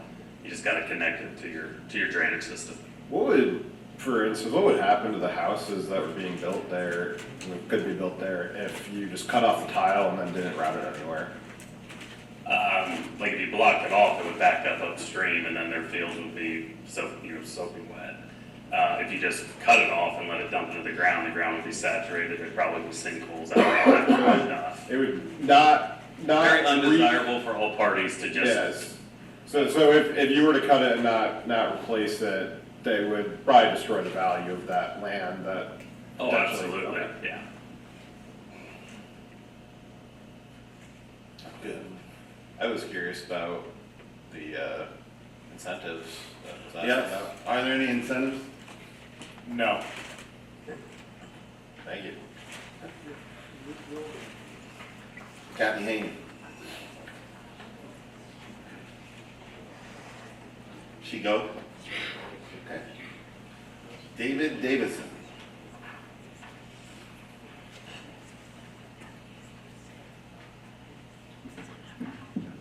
Good evening, Mayor Lee, the council. David Davison, 908 Lambert Drive. Many of the things have already been addressed. In the interest of time, I'll keep it short. One of the things that we had heard at one of the meetings was that there would be separate construction entrances. We live on the north end of Lambert, second from the last row. That's landlocked. How would there be a separate construction area What's that? to that You wanna section wait? 5? You wanna wait until you're done? Yeah, if that's okay. Sure. Yeah, Keep going. and the second thing is, we keep hearing the name Deerfield being used for this. And as DJ has said, you know, we've met our neighbors. My wife and I went out to gather signatures for the petition. We've had community meetings. And the overall consensus that we see is that we don't want this new development as part of our HOA. I don't think it would ever pass. I don't think they would get the votes for that. So would there be a separate name to differentiate these two different, or the 5 different phases? To let people know, this is not part of Deerfield. You are not getting a Craycon built home. I don't know. What?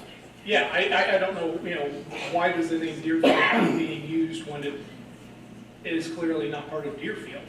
Okay. Okay. And that's really it, other than if you would You not. stay right here. Go ahead. Yeah, I'd say if you would reconsider voting tonight, maybe look at going till next year, beginning of the year. All right, let's ask this first. Are there gonna be separate construction entrances? Sorry. Go ahead. Yeah. Could you repeat the question, please, just so I answer the absolute correct way? Yeah, we live in, where the 5th section is going to be doing it at Lambert. One of the meetings we understood, or I understood, there would be separate construction entrances, not coming out of paper roads. Deerfield, or where we're at, that's landlocked. You talking to the speaker, just so that everybody's hearing it. Oh, I'm sorry. So if it's landlocked, how could there be a separate construction entrance? So for the section 5 area by Eagle's Nest, the access to that would use the public road that stubs into it, which is Lambert. For like phase 1, let's say, the construction traffic would be routed through Piqua Clayton Road. And then phase 2, again, would come off the new road that was just built to then go further and further and further. Would potentially your construction entrance for phase 5 involve the new roads, road A, perhaps? So the property to the north is not in the city, it's not part of this, so the construction entrance, I couldn't, no rights there, so there's, you know, our road, you know, road A goes to Park, which then goes to Lambert, or you could come in off of Piqua Clayton Road. That is an interesting point. And then I think he's got an answer on the name of the Yeah, subdivision. is it gonna be named different than Deerfield? Yeah, if we're not welcomed, we'll name it something else. I mean, but let's not pretend like this wasn't a preliminary plat approved initially as Deerfield. The initial developer is here. She spoke about the history of the project. It was approved as Deerfield. So I think it's disingenuous to say that like this had nothing ever to do with Deerfield. But yes, if that's offensive, we will change the name. If the developer, or the owner left, Who? she left, she didn't stay for the rest of this. I'll let you finish off the time. I'll ask something to Kyle. No, go ahead. Did you have a question for me? No, not for me. Okay. That's it, and I thank you. Thank you. Kyle, who owns the branding for naming a section of the city as such? It's the same as street names. There's no ownership of it. It gets decided, designated, and then we move on. There's no, again, I do believe in this case the developer is correct in that it is a final, it's a redo of the preliminary plat for Deerfield. So from a technical sense, it is Deerfield. Now, from a branding sense, if that is a name that needs to be created, it certainly can be. I mean, you can have a subdivision that has multiple names within it. There's no obligation to be named anything. I will say, obviously, from my staff's perspective, if you have a subdivision that's named Deerfield and we all internally know it as Deerfield and then we start making up separate names, it does get a little more confusing, but that's not I mean, that's a management thing. We can certainly deal with that. No concerns. You good? So could you guys rename it to something and then start your own HOA there? Yes, we absolutely could. We've been calling it Deerfield because it was originally approved under Deerfield. It is Deerfield in that sense, but if folks really want it to be something else, we will. We have attempted and still want to get along and play nicely here. The park that we're proposing, not much has ever been said on that. We want to create a nice park that would be for the HOA, either our own or if we can get along with Deerfield, they would have access to that as well. We are open to suggestions of what goes there, pickleball courts, top lot, maybe something even nicer. I'm open to ideas. If we do our own thing though, it's just going to be for the new residents. But but the naming, I mean, yeah, we'll figure that out. We would love to be Deerfield. We like Deerfield. We like the residents. But yeah, if we have to, we'll go with a total rebrand. Okay. Thank you. Thank you. Matt Poppleman.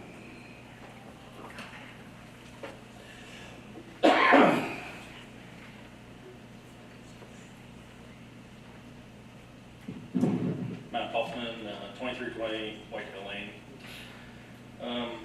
Frankie talked a lot about the square footage of each lot and it being the new lot that they're proposing roughly 8,900 square feet.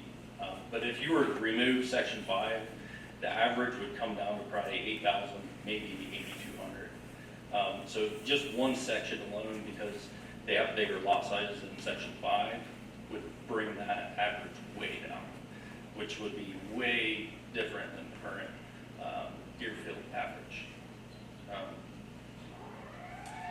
Another thing is, what prevents the builder from selling the townhomes to an investor?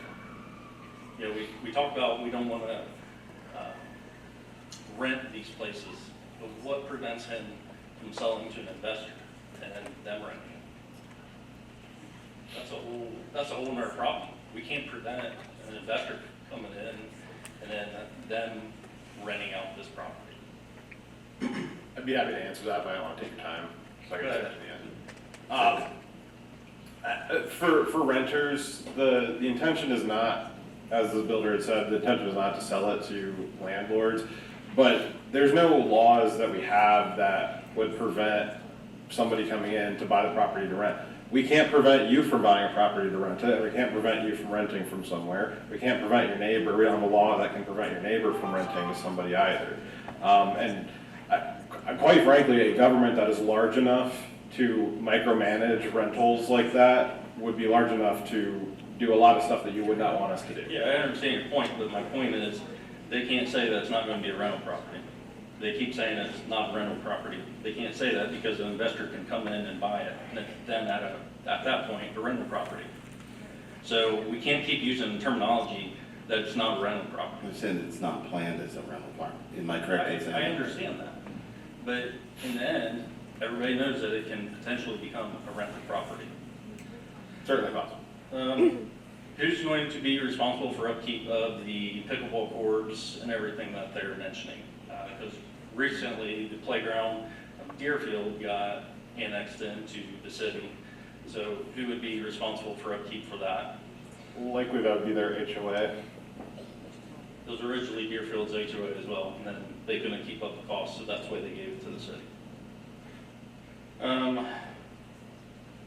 Back to somebody's point, I think it was maybe Wayne, about why not start with R6 with section or phase 1 and 2, and then see how it goes. Why do the whole thing all at one time? Towards the front of Deerfield is what I would consider closer to R6, as you guys have showed on the maps. Towards the back of Deerfield is more R10 properties. So why can we not continue that same establishment or trend? The front of the property of Deerfield or that property be zoned as an R6, and then phases 3, 4, and 5 be kept as R10. That would be my proposal to you guys is, Ask me. are you guys willing to do that? Phase 1 and 2, you do R6, and then 3, 4, and 5, you do R10. I can't commit to that today because these are market forces at play. Phase 3 and 4 would be coming on for 3-4 years. But like I said earlier, if there's a demand for it, absolutely. We want to meet the demand. We want to meet what people can afford to meet and our desire and needs.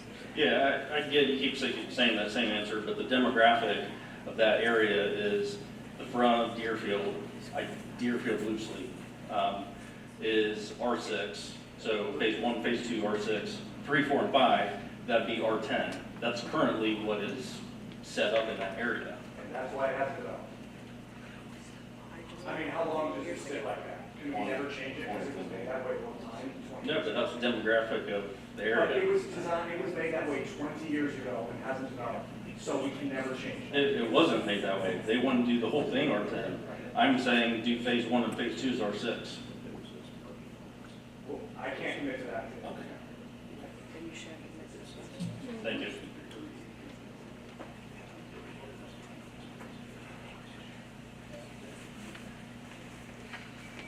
Roberta Webb.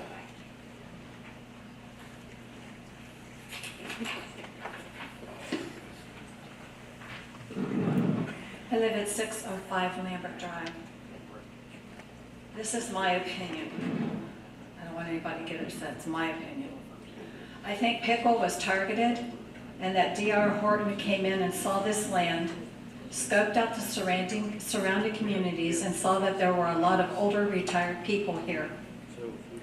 I think they thought we would roll over and play dead. Well, some of us are older, but we aren't stupid. We have concerns, and our concerns are real. We have worked hard for our money and our homes, and we want our property value to increase, not decrease.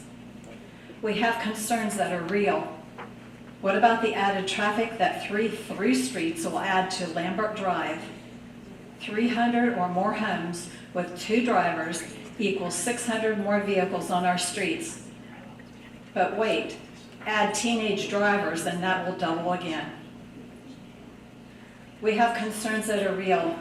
What about our limited green space? Does this company care about our small amount of wildlife? We have concerns that are real. What about the water drainage problem that will come toward Deerfield and Eagle's Nest? We have concerns that are real. What about rentals? Horton's rep said at the meeting, a couple meetings ago, that they do not build rentals. Well, all those houses are not going to sell, so of course they will be rented out. And what happens if companies out of state buy them? Of course they will rent them out. These are just a few of my concerns and others also. I want to thank all the people who emailed our commissioners, talked with them, called them, and all who went door to door to get our petition signed. We have come together, and together we are Piqua strong. Thank you. Thank you. Yes, please. Yeah, I mean, the rental thing is never going to go away, that's clear. I don't know what else to say about it. We are not intending to rent. Someone can rent their house out. Someone who lives in Deerfield today could rent their house out. There's no laws restricting that. I think we were all renters at one time, most of us. I don't know what this stigma is about renters around here, but we are not doing a rental community here. I don't know what else to say. I will pick up on that a little bit because I have only been a homeowner for 3 years. I was a renter for a very long time. I do feel that there is a stigma being placed on renters, that is a catch-all phrase for a certain kind of person. And I just think it's a generational issue. A lot of young people in my generation and younger, that's all we can afford. I was lucky to be fortunate to be able to eventually own a home, probably much later than, actually very much later than what my parents did. And my parents were even later than what my grandparents did. So I understand there's a concern about these super corporations, something like BlackRock coming in and buying up all the houses. I'm concerned about that too. But the renter themselves, I don't know that we can blanket declare them as a sub-quality neighbor. I'm sorry. Mary Ellen Buter. She left. Diane Dillette.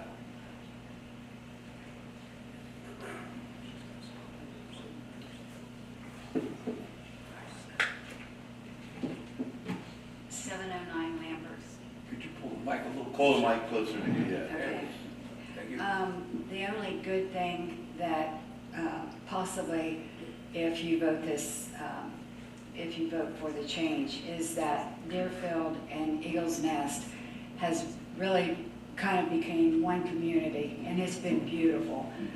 We've worked together, they've helped us, and there was a suggestion from them to do the petition, and I think there is 194 names on that petition. And I did a survey when I did my part, and over 75% of the neighbors did not want them, Dear H. Horton, to join our HOA. And a lot of us is very concerned about the name. We feel like if they take our name, they're gonna think that they are automatically gonna go into our HOA. And that may not be, but we don't want them to use Deerfield, and we will not let them in our HOA. I was concerned about the water problem, because once it's developed with all the streets and the houses, we are gonna have a lot more water that comes our way. I've looked at the stormwater drain, and they have 2 stormwater drains that come into our first pond. They have another stormwater drain that comes into our second pond, and they have another stormwater drain coming into our last pond, which all goes into a big ditch, I guess, a big drain at the north end of Deerfield. I don't understand why they can't run their ponds together and run it out the north end of Deerfield, just like we did.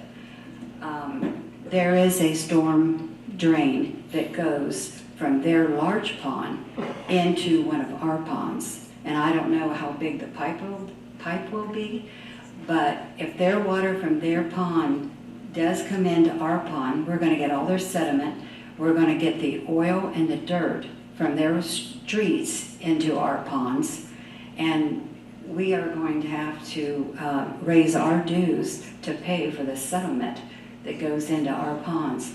The ponds were set up beautifully. Dave Crawford did a wonderful job. They go from one to another, and then drain out the end.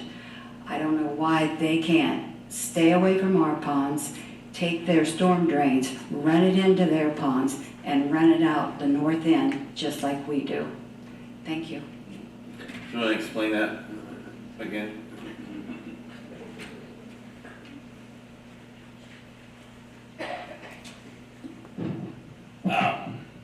I think the main reason that we would be connecting to those ponds is this is a partially done site that was set up for all this, and only half of it got done. So everything was intended to go here to here to here to here to here. And that's how it drains now, and that's how we would continue to do it. We already spoke about the water quality issue and how that is something we have to be held to. So I would disagree with about the pouring and sediment and that sort of stuff. So there's no additional sediment? Right. To the builder, if you have someone else trying to respond to, it's fine. But it sounds like maybe it sounds like maybe you guys might need to do a rebrand on the area, maybe have more of a plan moving forward of having an independent HOA. I would assume that were everybody to find that they do enjoy their new neighbors, if this were to move forward, I would assume that at some point in the future, 2 HOAs can merge into a single HOA. What I'm hearing is that it might be better to start them off separate. I think you're right, but we do not hold a grudge if that were to be the case, and we started getting along later, and we built a park. I mean, we can figure out a way to share amenities. I mean, we want to be a good neighbor ultimately. If we need to brand it differently, we will. But just if this had developed, if there hadn't been this gap, if the market is what it is, it stopped because of the market forces. If it had continued to develop on a consistent pace, none of these issues would have been brought up because, I'm speaking specifically to the storm retention ponds, because it was designed by the original developer as a sequence, as Nick said, to all tie in together. It's only because it's been like this time gap that people kind of think you're separate now. But again, this was originally conceived as Deerfield. It just didn't get built out. But yeah, if we need to do a rebrand, we will. Thank you. Thank you. Kathy Sherman?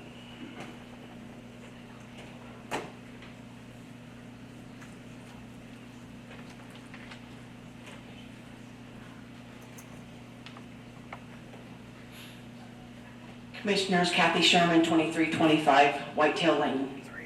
I've enjoyed a wonderful life in Deerfield for the past 10 years, moving into my home on Deerfield in 2014. When I chose to close on my property, I was fully aware the land beside me was planned for additional homes. At that time, cornerstone of Miami County, my builder and development didn't foresee the demand for new houses beyond the 11 that were completed in 2014, 2015. Since then, we've had the luxury of quiet living. I understand this new development might disrupt the peace, just as my construction and the other 10 homes disrupted the peace during our construction while we were building on Whitetail. However, like before, we all adapted, and so will this community. It's important to remember that the current landowners, Dave and Mimi Crawford, have always been transparent about their intentions to sell the land for development. The fact it was used for farming to this point was simply because no developer was willing to commit to this extent in the past. Now with the developer interested, it's time to acknowledge that this growth was always a possibility. While I love to keep the undeveloped land next to my home, I also understand that our town needs growth. We've been stagnant for years. If we oppose this development too strongly, we risk discouraging future investments, stalling progress for years to come. This could be a missed opportunity for our community to expand, attract new businesses, and develop new amenities. I encourage you to consider what's best for the entire community. While not everyone will be satisfied, approving the upcoming resolution would ensure growth now rather than waiting the possibility of another 20 years before a potential developer looked at us again. Thank you very much.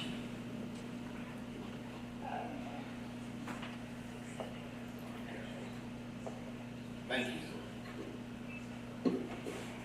Last, Jonathan Wessel.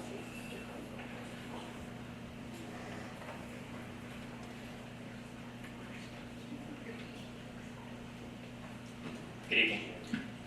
My name is Jonathan Wessel, 1820 Eagles Lake Drive. The overarching role of city government is to balance the needs and desires of individuals with the broader needs of the community. Decisions like the one before you today are where the rubber meets the road for those in your chairs. It is first and foremost important to recognize the primary stakeholder in these decisions, the property owner. In the United States, property owners have the right to make a reasonable use of their land within the framework of public policy. It's not our land. The applicant today has a checkbook in one hand and a shovel in the other. Next, the concerns of neighboring property owners must be carefully considered. The very existence of our rezoning procedures underscores the profound impact these decisions have on communities. Rezoning neighboring property does affect property values, does impact neighborhood character, and does affect the lives of residents in a lasting way. These impacts cannot be denied, and you have to carefully weigh those in your decision-making process. I want to acknowledge my neighbors for organizing the petition that's before you today. Many of those residents were not able to attend or chose not to speak tonight.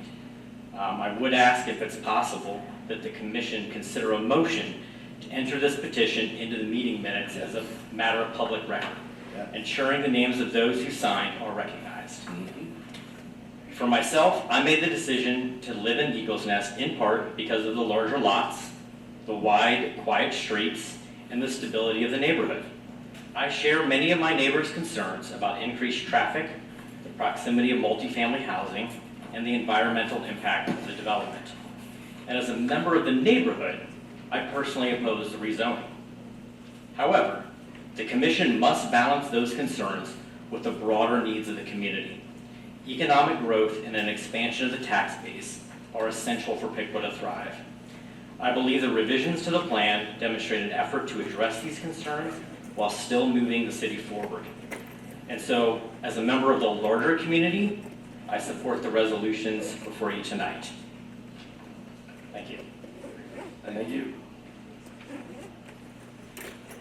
That's it for public comment. Any commissioner want a final comment? Yes, Mr. Mayor. And looking over this, I decided to go and just do a quick search on, I just went out to Google the DR Horton reviews. And I went out to consumeraffairs.com. Now, this is not the Department of Consumer Affairs, the government agency, okay? Private organization. There were 1,642 reviews. Out of those 1,642 reviews, 1,238 of those were 1 star. 134 of those were 2 star. The next highest was 5 star, that's 77. But that's still only 13% of those people said 5 star, whereas 77% of them said 1 star. We have all of the concerns that were voiced tonight by the residents, but I think this is also a concern. Thank you. Tom? I think the applicant's here. Did you want to ask him about any of that? I did last time, and the response was, I got it on the way out. If the applicant would like to. Yeah, go respond, please. Yeah, a couple things. We are the nation's largest home builder. People that leave reviews online at any company usually do it in the negative. It's just the people who are inclined to go. It's like, everybody has a right to their opinion, right? But are you getting an equal dispersion of people across Piqua here tonight? No, you're getting people who live very close to this community. They're not going to represent the whole city. I'm not saying they should. Again, everybody has the right to say what they want to, but that is not a proper sample size, a fair way of judging. We built over 80,000 houses last year.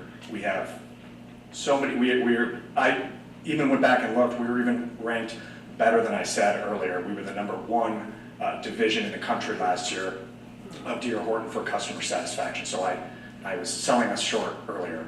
But I would ask you, Sir Commissioner, go visit one of our communities. I don't think it's fair to read an online review when you could drive to Xenia and see our community in Xenia. Like, if you go to our community and you still feel that way, fine. But to not go visit one of our communities and just sit and take an online review, thank you. We have time for me to do that? At time. Yeah, it's like, sorry, all that hospice stuff, it just gets annoying. Mayor, I have nothing to say at this time that I've not already said. Yeah, I would comment that I'm feeling no pressure from anybody about making a decision. I'll second And I resent the fact that there are those who would make supposition that somehow city pressure is a part of the process. I value myself as an independent person. I've done my homework, so I am not feeling any pressure. Not feeling pressured, they should feel pressured to communicate with you all a lot better than what we've been doing. So that's something we'll work on.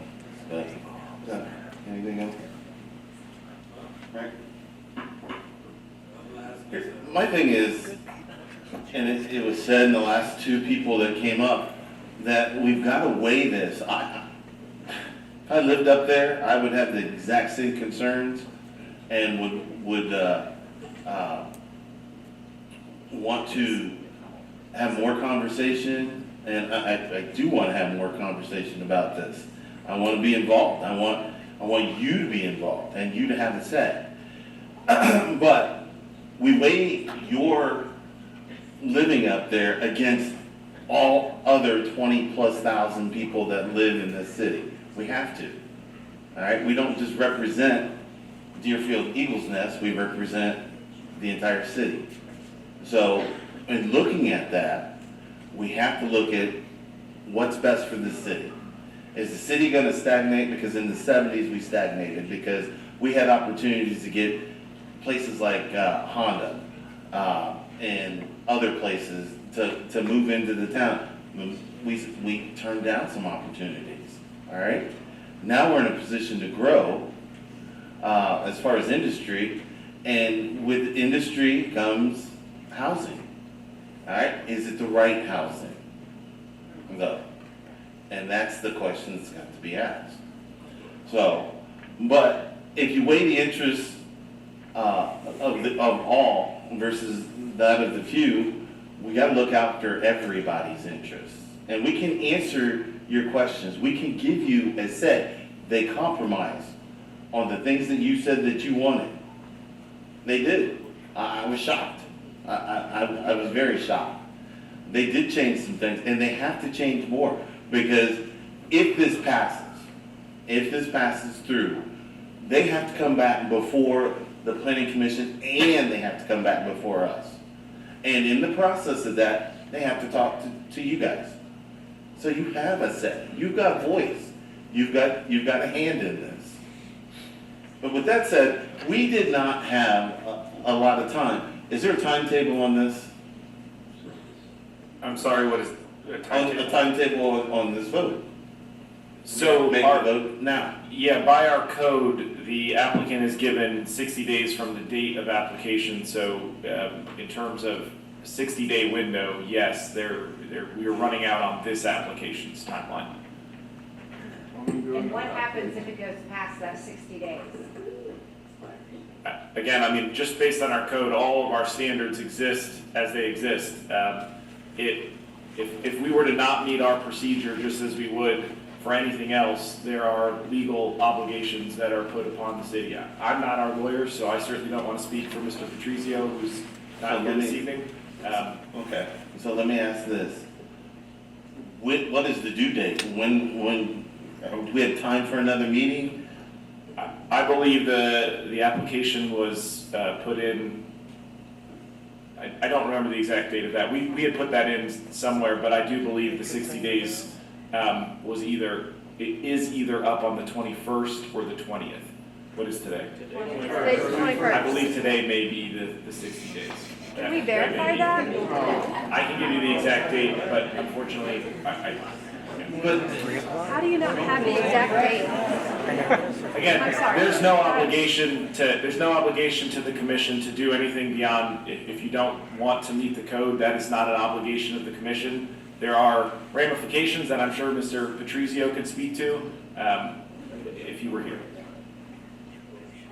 That's that communication thing I was talking about. I'm gonna make a motion to table this. Thank you. Moved and seconded, all those in favor? Do a roll call, please. The first one.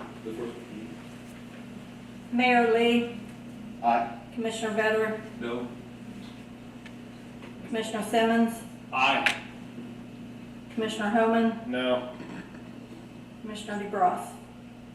No. Okay, then I'll entertain the motion for the resolution. So moved.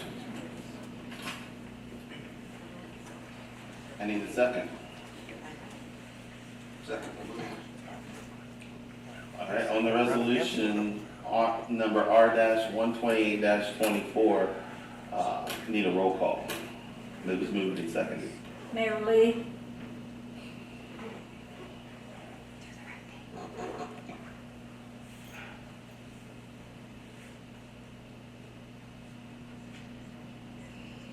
Aye. Commissioner Vetter, Aye. Simmons, Nay. Thank you. Commissioner Homan, Aye. Commissioner DeBross. No.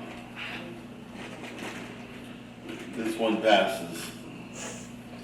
Now, with that said, these people have to have a say in But what we goes don't. on. We don't.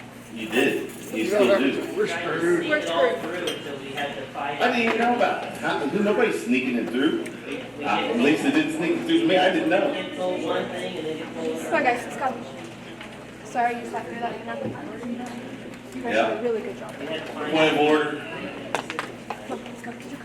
Oh, Carter, here. Next up is resolution number R-129-24.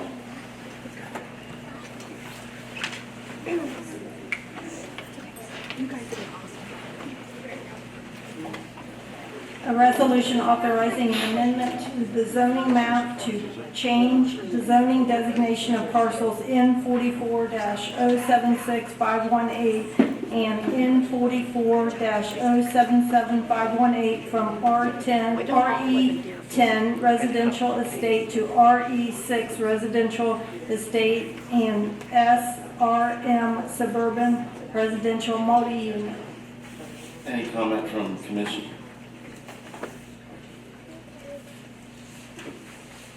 Not at this time. Oh, election. Do we have other public? Yeah, I'm going through. Okay. Kathy Sherman, you want to talk?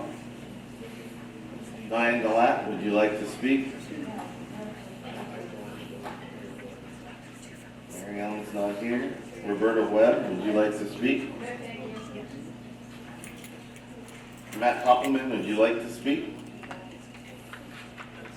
Dave Davison. No. David Davison. No. Kathy Henny's not here. Brenda Allenball. No. John Silman, would you like to speak? Okay. Cheryl Silman. Bob Jennings.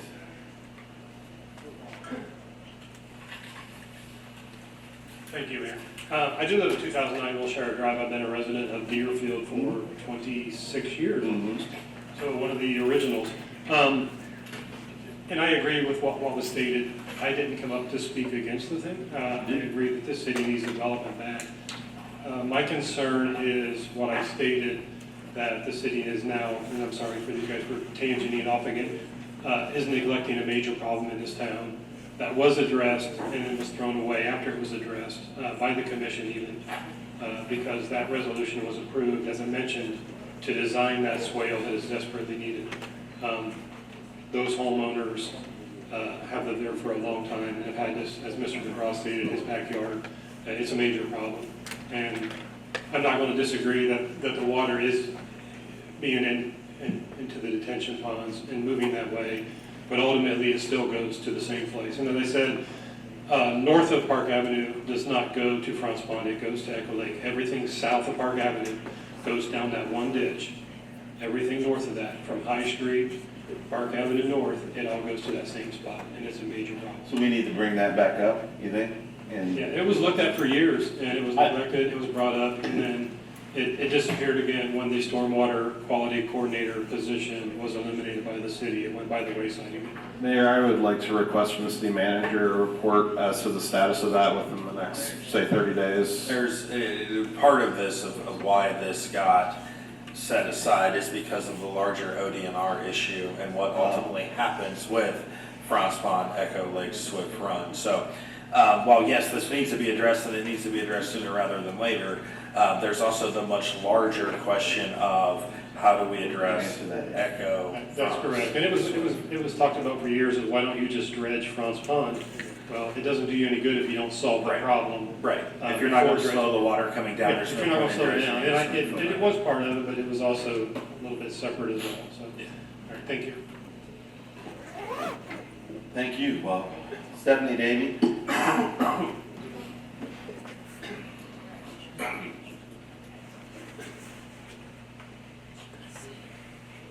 Stephanie Davy, 5 Peregrine Place. I feel like this is kind of a moot point, but I would like some answers anyway. I don't feel like the question that Yvonne asked about the demographic study was answered directly. It was glossed over from a national study, so I would like to see a demographic study of Piqua from D.R. Horton. I would like to see that study. Because that Do was you have not- one? I guess I would ask to clarify what you mean by. Was there a demographic study done of Piqua, was the question. Was the demographic study used a national study, or was it specific to our community? That's the Can you question. define demographic study for me here? I'm not trying to Well- be difficult, really what do you mean? Maybe demand study, is that what you mean, maybe? Demand? Like a market study, demand study, Is Yvonne still in here? Yeah. Do you want to clarify that? It was more like an overview of what is really needed in Piqua concerning. It's a market study. It's a market. Okay, so I'll allow you to address that how you want to when I'm done.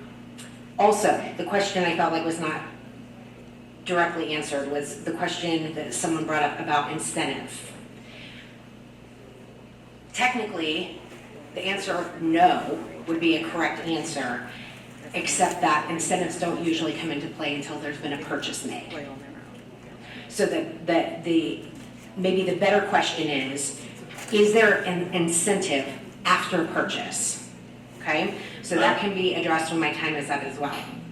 Also, and I will verify this, so because I want to make sure that I'm using correct information. So let me preface this with, I've heard, and I don't usually like to use that terminology. I want to make sure it's validated. But that the land north of Indian Ridge, north of the point, which is R6, declined development offer by D.R. Horton. And there's a reason for that. Also, Commissioner Vetter, I want to make sure that what I communicated about pressure was conversation we had at the mayor's meeting last evening. Yeah. And so that was brought up during that meeting about the 60-day application and the time crunch. That's the pressure I was talking about. And that what I understand is that because the Planning Commission approved, that then becomes some kind of legal issue that makes no sense to me.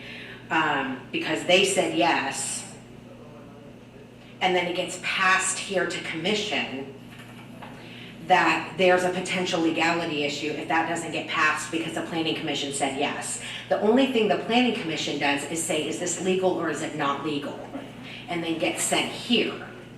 And so I don't know where that confusion is there. I do think the 68-day application is kind of a big freaking deal when we're on a timetable that I mean, even when we discussed this last night, you know, and said to you guys, what are the ramifications of the 60-day application? You said, I don't know.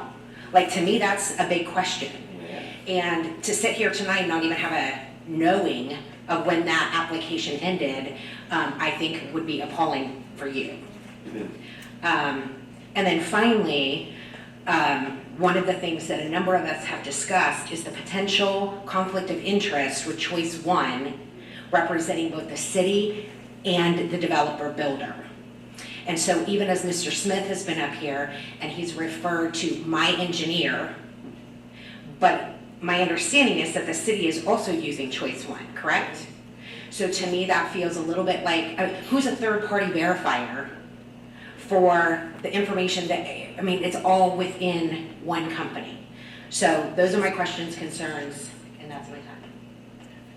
Anything you So want the question she Yep, had I can about happily address any couple. incentive. There's no incentives. The entire community is in a CRA, but they're not getting that incentive, which isn't really an incentive if you don't request it. There's no incentives being given to them at all. I will note, No tax incentive, no nothing. there is nothing. They came here on their free will. Want to answer any of that? The other note I would just give, because again, I don't know where Mr. Patrizio is tonight, so I don't want to speak to him, but he would certainly be able to answer the 60-day.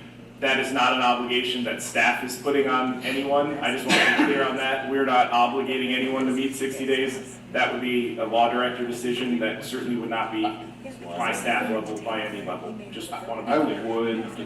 I would like, to the city manager, I would like a report from legal counsel, again, within the next 30 days as to any potential conflict of interest that we need to be addressing with Choice One. Especially with Choice One, yeah. Wayne, did you want to talk? Davey? My questions have been answered, thank you. Thanks, Wayne. Good man. Landon Swartz?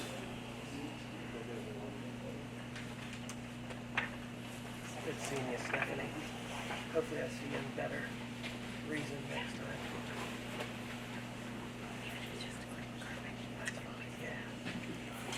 I'd just like to say that I'm very disappointed in your guys' ruling tonight, your decision to vote. So we were heard. The new gas station that was built up there at the corner of Sunset and High Street. That whole quadrant up there, right? There's 899 homes. Now I know, because I drove by every single one of them and counted. That's 9.64%, okay? There's not a single commissioner that lives on that side. Frank, we have you, right? You're our board commissioner. You are 1.9 miles from your home to the proposed site. I can walk. I could probably throw a baseball to the proposed site. So it doesn't affect you. It's out of sight, out of mind, out of your backyard. Well, Mr. Schwartz, I'm sorry, that's not. This is my time. Thank you. Okay. The date of the application, you guys should know that. It should have been equipped. That's unprepared. I would like to say that the representative for D.R. Horton over here, I can see him getting visually frustrated. Rightfully so. Everyone's coming after him. However, if he's that hot-headed now, what's he going to do when it comes down to it? I think you guys should have voted it down, voted no, and let them reapply. There was not enough time. The other thing is about the Choice One thing. I found it very disrespectful that they sat over here and I watched them laugh when she brought it up. That's my time. No, thank you. Go ahead, Commissioner. I would just like to say here that while, yes, I may be 1 point however many miles you decided away from this development. 1.9. 1.9, my bad. I actually voted against this. I understand. And I voted against this to represent the ward, to vote in the manner in which the ward I represent chose. Because had this been a vote citywide in the best interest of the city, I make no bones about it. I ran for this office and to sit up here because I'm sick and tired of our city being stagnant for the last 20, 25 years. And this was a very difficult vote because I do think it's in the best interest for that land to be developed. However, I was elected to represent the 5th Ward. And while I do live 1.9 miles away from the new development, I voted my ward and voted no. I yield back. And we appreciate that. He did vote no, that's true. Now, I wanted to table it for other reasons, and just so we had more time to discuss it, and that didn't pass. But I weighed the option of voting for it, because I think it's in the best interest of the city as a whole, as a couple of people came up and said. So. TJ Manson. Thanks, TJ. Brent Polschneider? Yeah.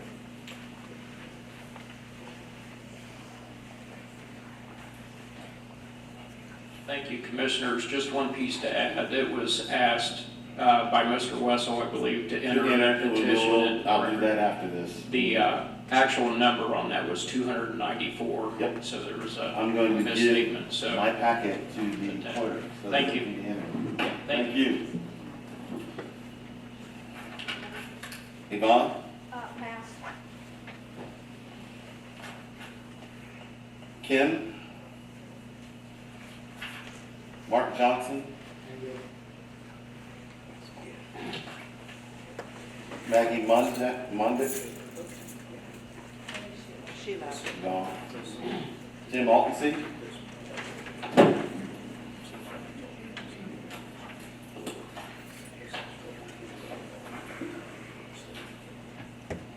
Thank you, Commissioners, for one more moment. Disappointed. What I would, two thoughts. I wanted to address something Commissioner Holmes said earlier. Just for clarification, you said there was a little bit of a concern that there seems to be a sub-quality in the neighborhood, sense of somebody who might be a renter. That's not certainly where I think a lot of people are coming from. And what I would simply say is, it's not a matter of quality. There's a different perspective. When you're a homeowner and you're invested in a property, there's a difference between that and a renter, typical renters. That's not to put them in a bad light. It's just simply say they're different motives. Homeowners tend to want to take care of their property a bit more. They're going to do things that are going to be more than a rent. Now, there are some renters who do it above and beyond, but I just wanted to just clarify, it's not at all. I mean, isn't that my point though, is that your point essentially is that renters are not as interested in taking care of their property as owners are. I mean, is that not your point? I would say, I would say owners are more invested in taking care of the property than a renter typically would be. That's been my experience. I've been a renter and so forth. I always did my best to take care of things. It's just a different perspective. I wanted to just diminish the thought that says they're lesser people, because they're not. I've been a renter. You know, I've been a poor person living in a trailer kind of thing. And so what I'm saying is that, you know, it's not a diminishing of a person. I just want to clarify that. The other thing I would just suggest is that I don't know if this is even possible. You've voted on the one resolution. Can the second one be tabled for more conversation for the very reasons that Mayor Lee, you were talking about?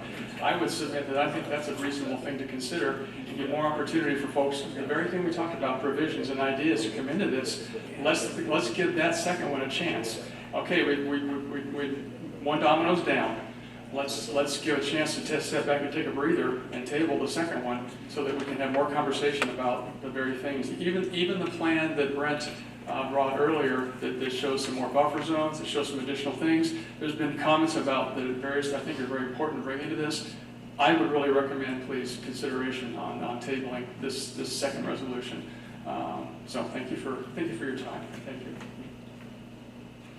The last person was, thank you very much. Can we get a clarification from Kyle of what the ramifications are to tabling and voting various ways on our 129-24? Second one. Again, I mean, without Frank, I certainly don't want to speak for what the legal ramifications Is that are. one tied into the application though? I mean, they're both, yes. Essentially, They both went through the yeah. planning commission as two separate, I mean, they're both under the same concept, but again, I mean, you have a right to table, you have a right to deny, you have a right to approve, just as you would have for any. Okay. Yeah, I understand that. The question, I guess, was it's linked to the same resolution, or it's linked to the same application that the first one was linked to. Again, it's two applications, yes. There's those two resolutions, there's the two that are before planning commission that are being recommended to you. This is the second of those two. There's two applications, and they both had 60 days, and it's both today. Again, I don't want to speak to that time limit, but. Okay. We should know the time limit though. We should know where. Last person was Tom Beaker, and I think Tom's gone. Is he here? Yeah.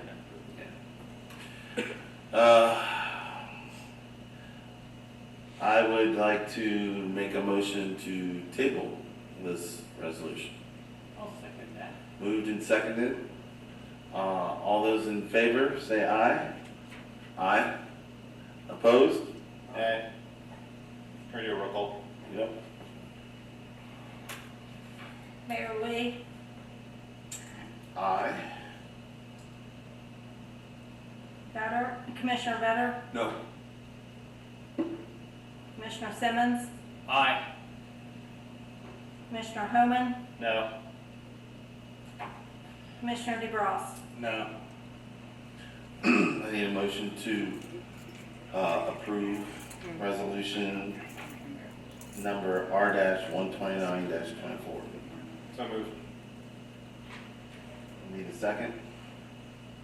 Second. Moved and seconded. I need a roll call. Mayor Lee, Aye. Commissioner Vetter, Aye. Commissioner Simmons, Nay. Commissioner Homan, Aye. Commissioner DeBras. No. The last one, I would like to enter a motion to enter into the record the petitions that the Deerfield and Eagles Nest people went out and got, and a copy of the suggested changes. And I hope you guys take seriously, I'm talking to you, yes, you, I'm talking to you. They put some time in this, all right? And they've had voice and you've listened, I'll give you that.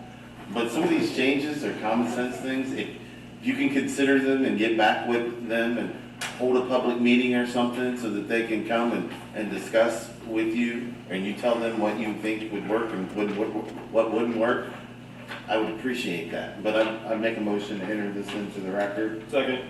Moved and seconded. All those in favor say aye. Aye. Any commissioners' comments? I would just push out a reminder to the builder. Every phase has continued reapplications and reconfirming as the phases move on. I would also encourage you to take a look at this, see where you can move. In a moment, I think this would go. You have, whether it's your personal fault or Google's fault or whatever, there is an understanding of what your company means when people hear their name. You have a lot of trust to build back. I think working through some of these suggestions, as you work through the suggestions that we previously had, would go a long way throughout 5 phases to try to build your name back up in Piqua, Ohio.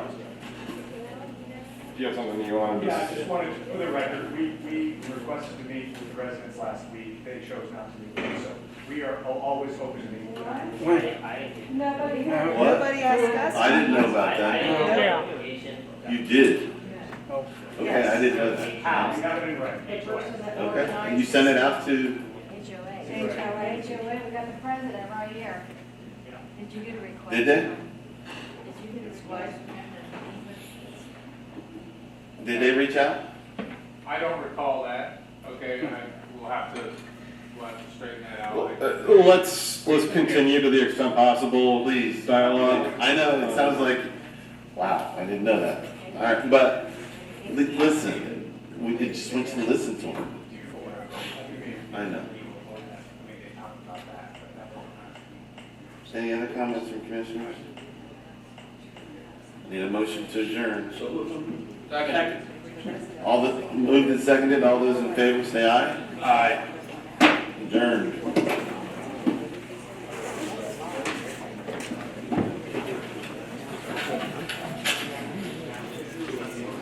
Yeah, it's right here. Thank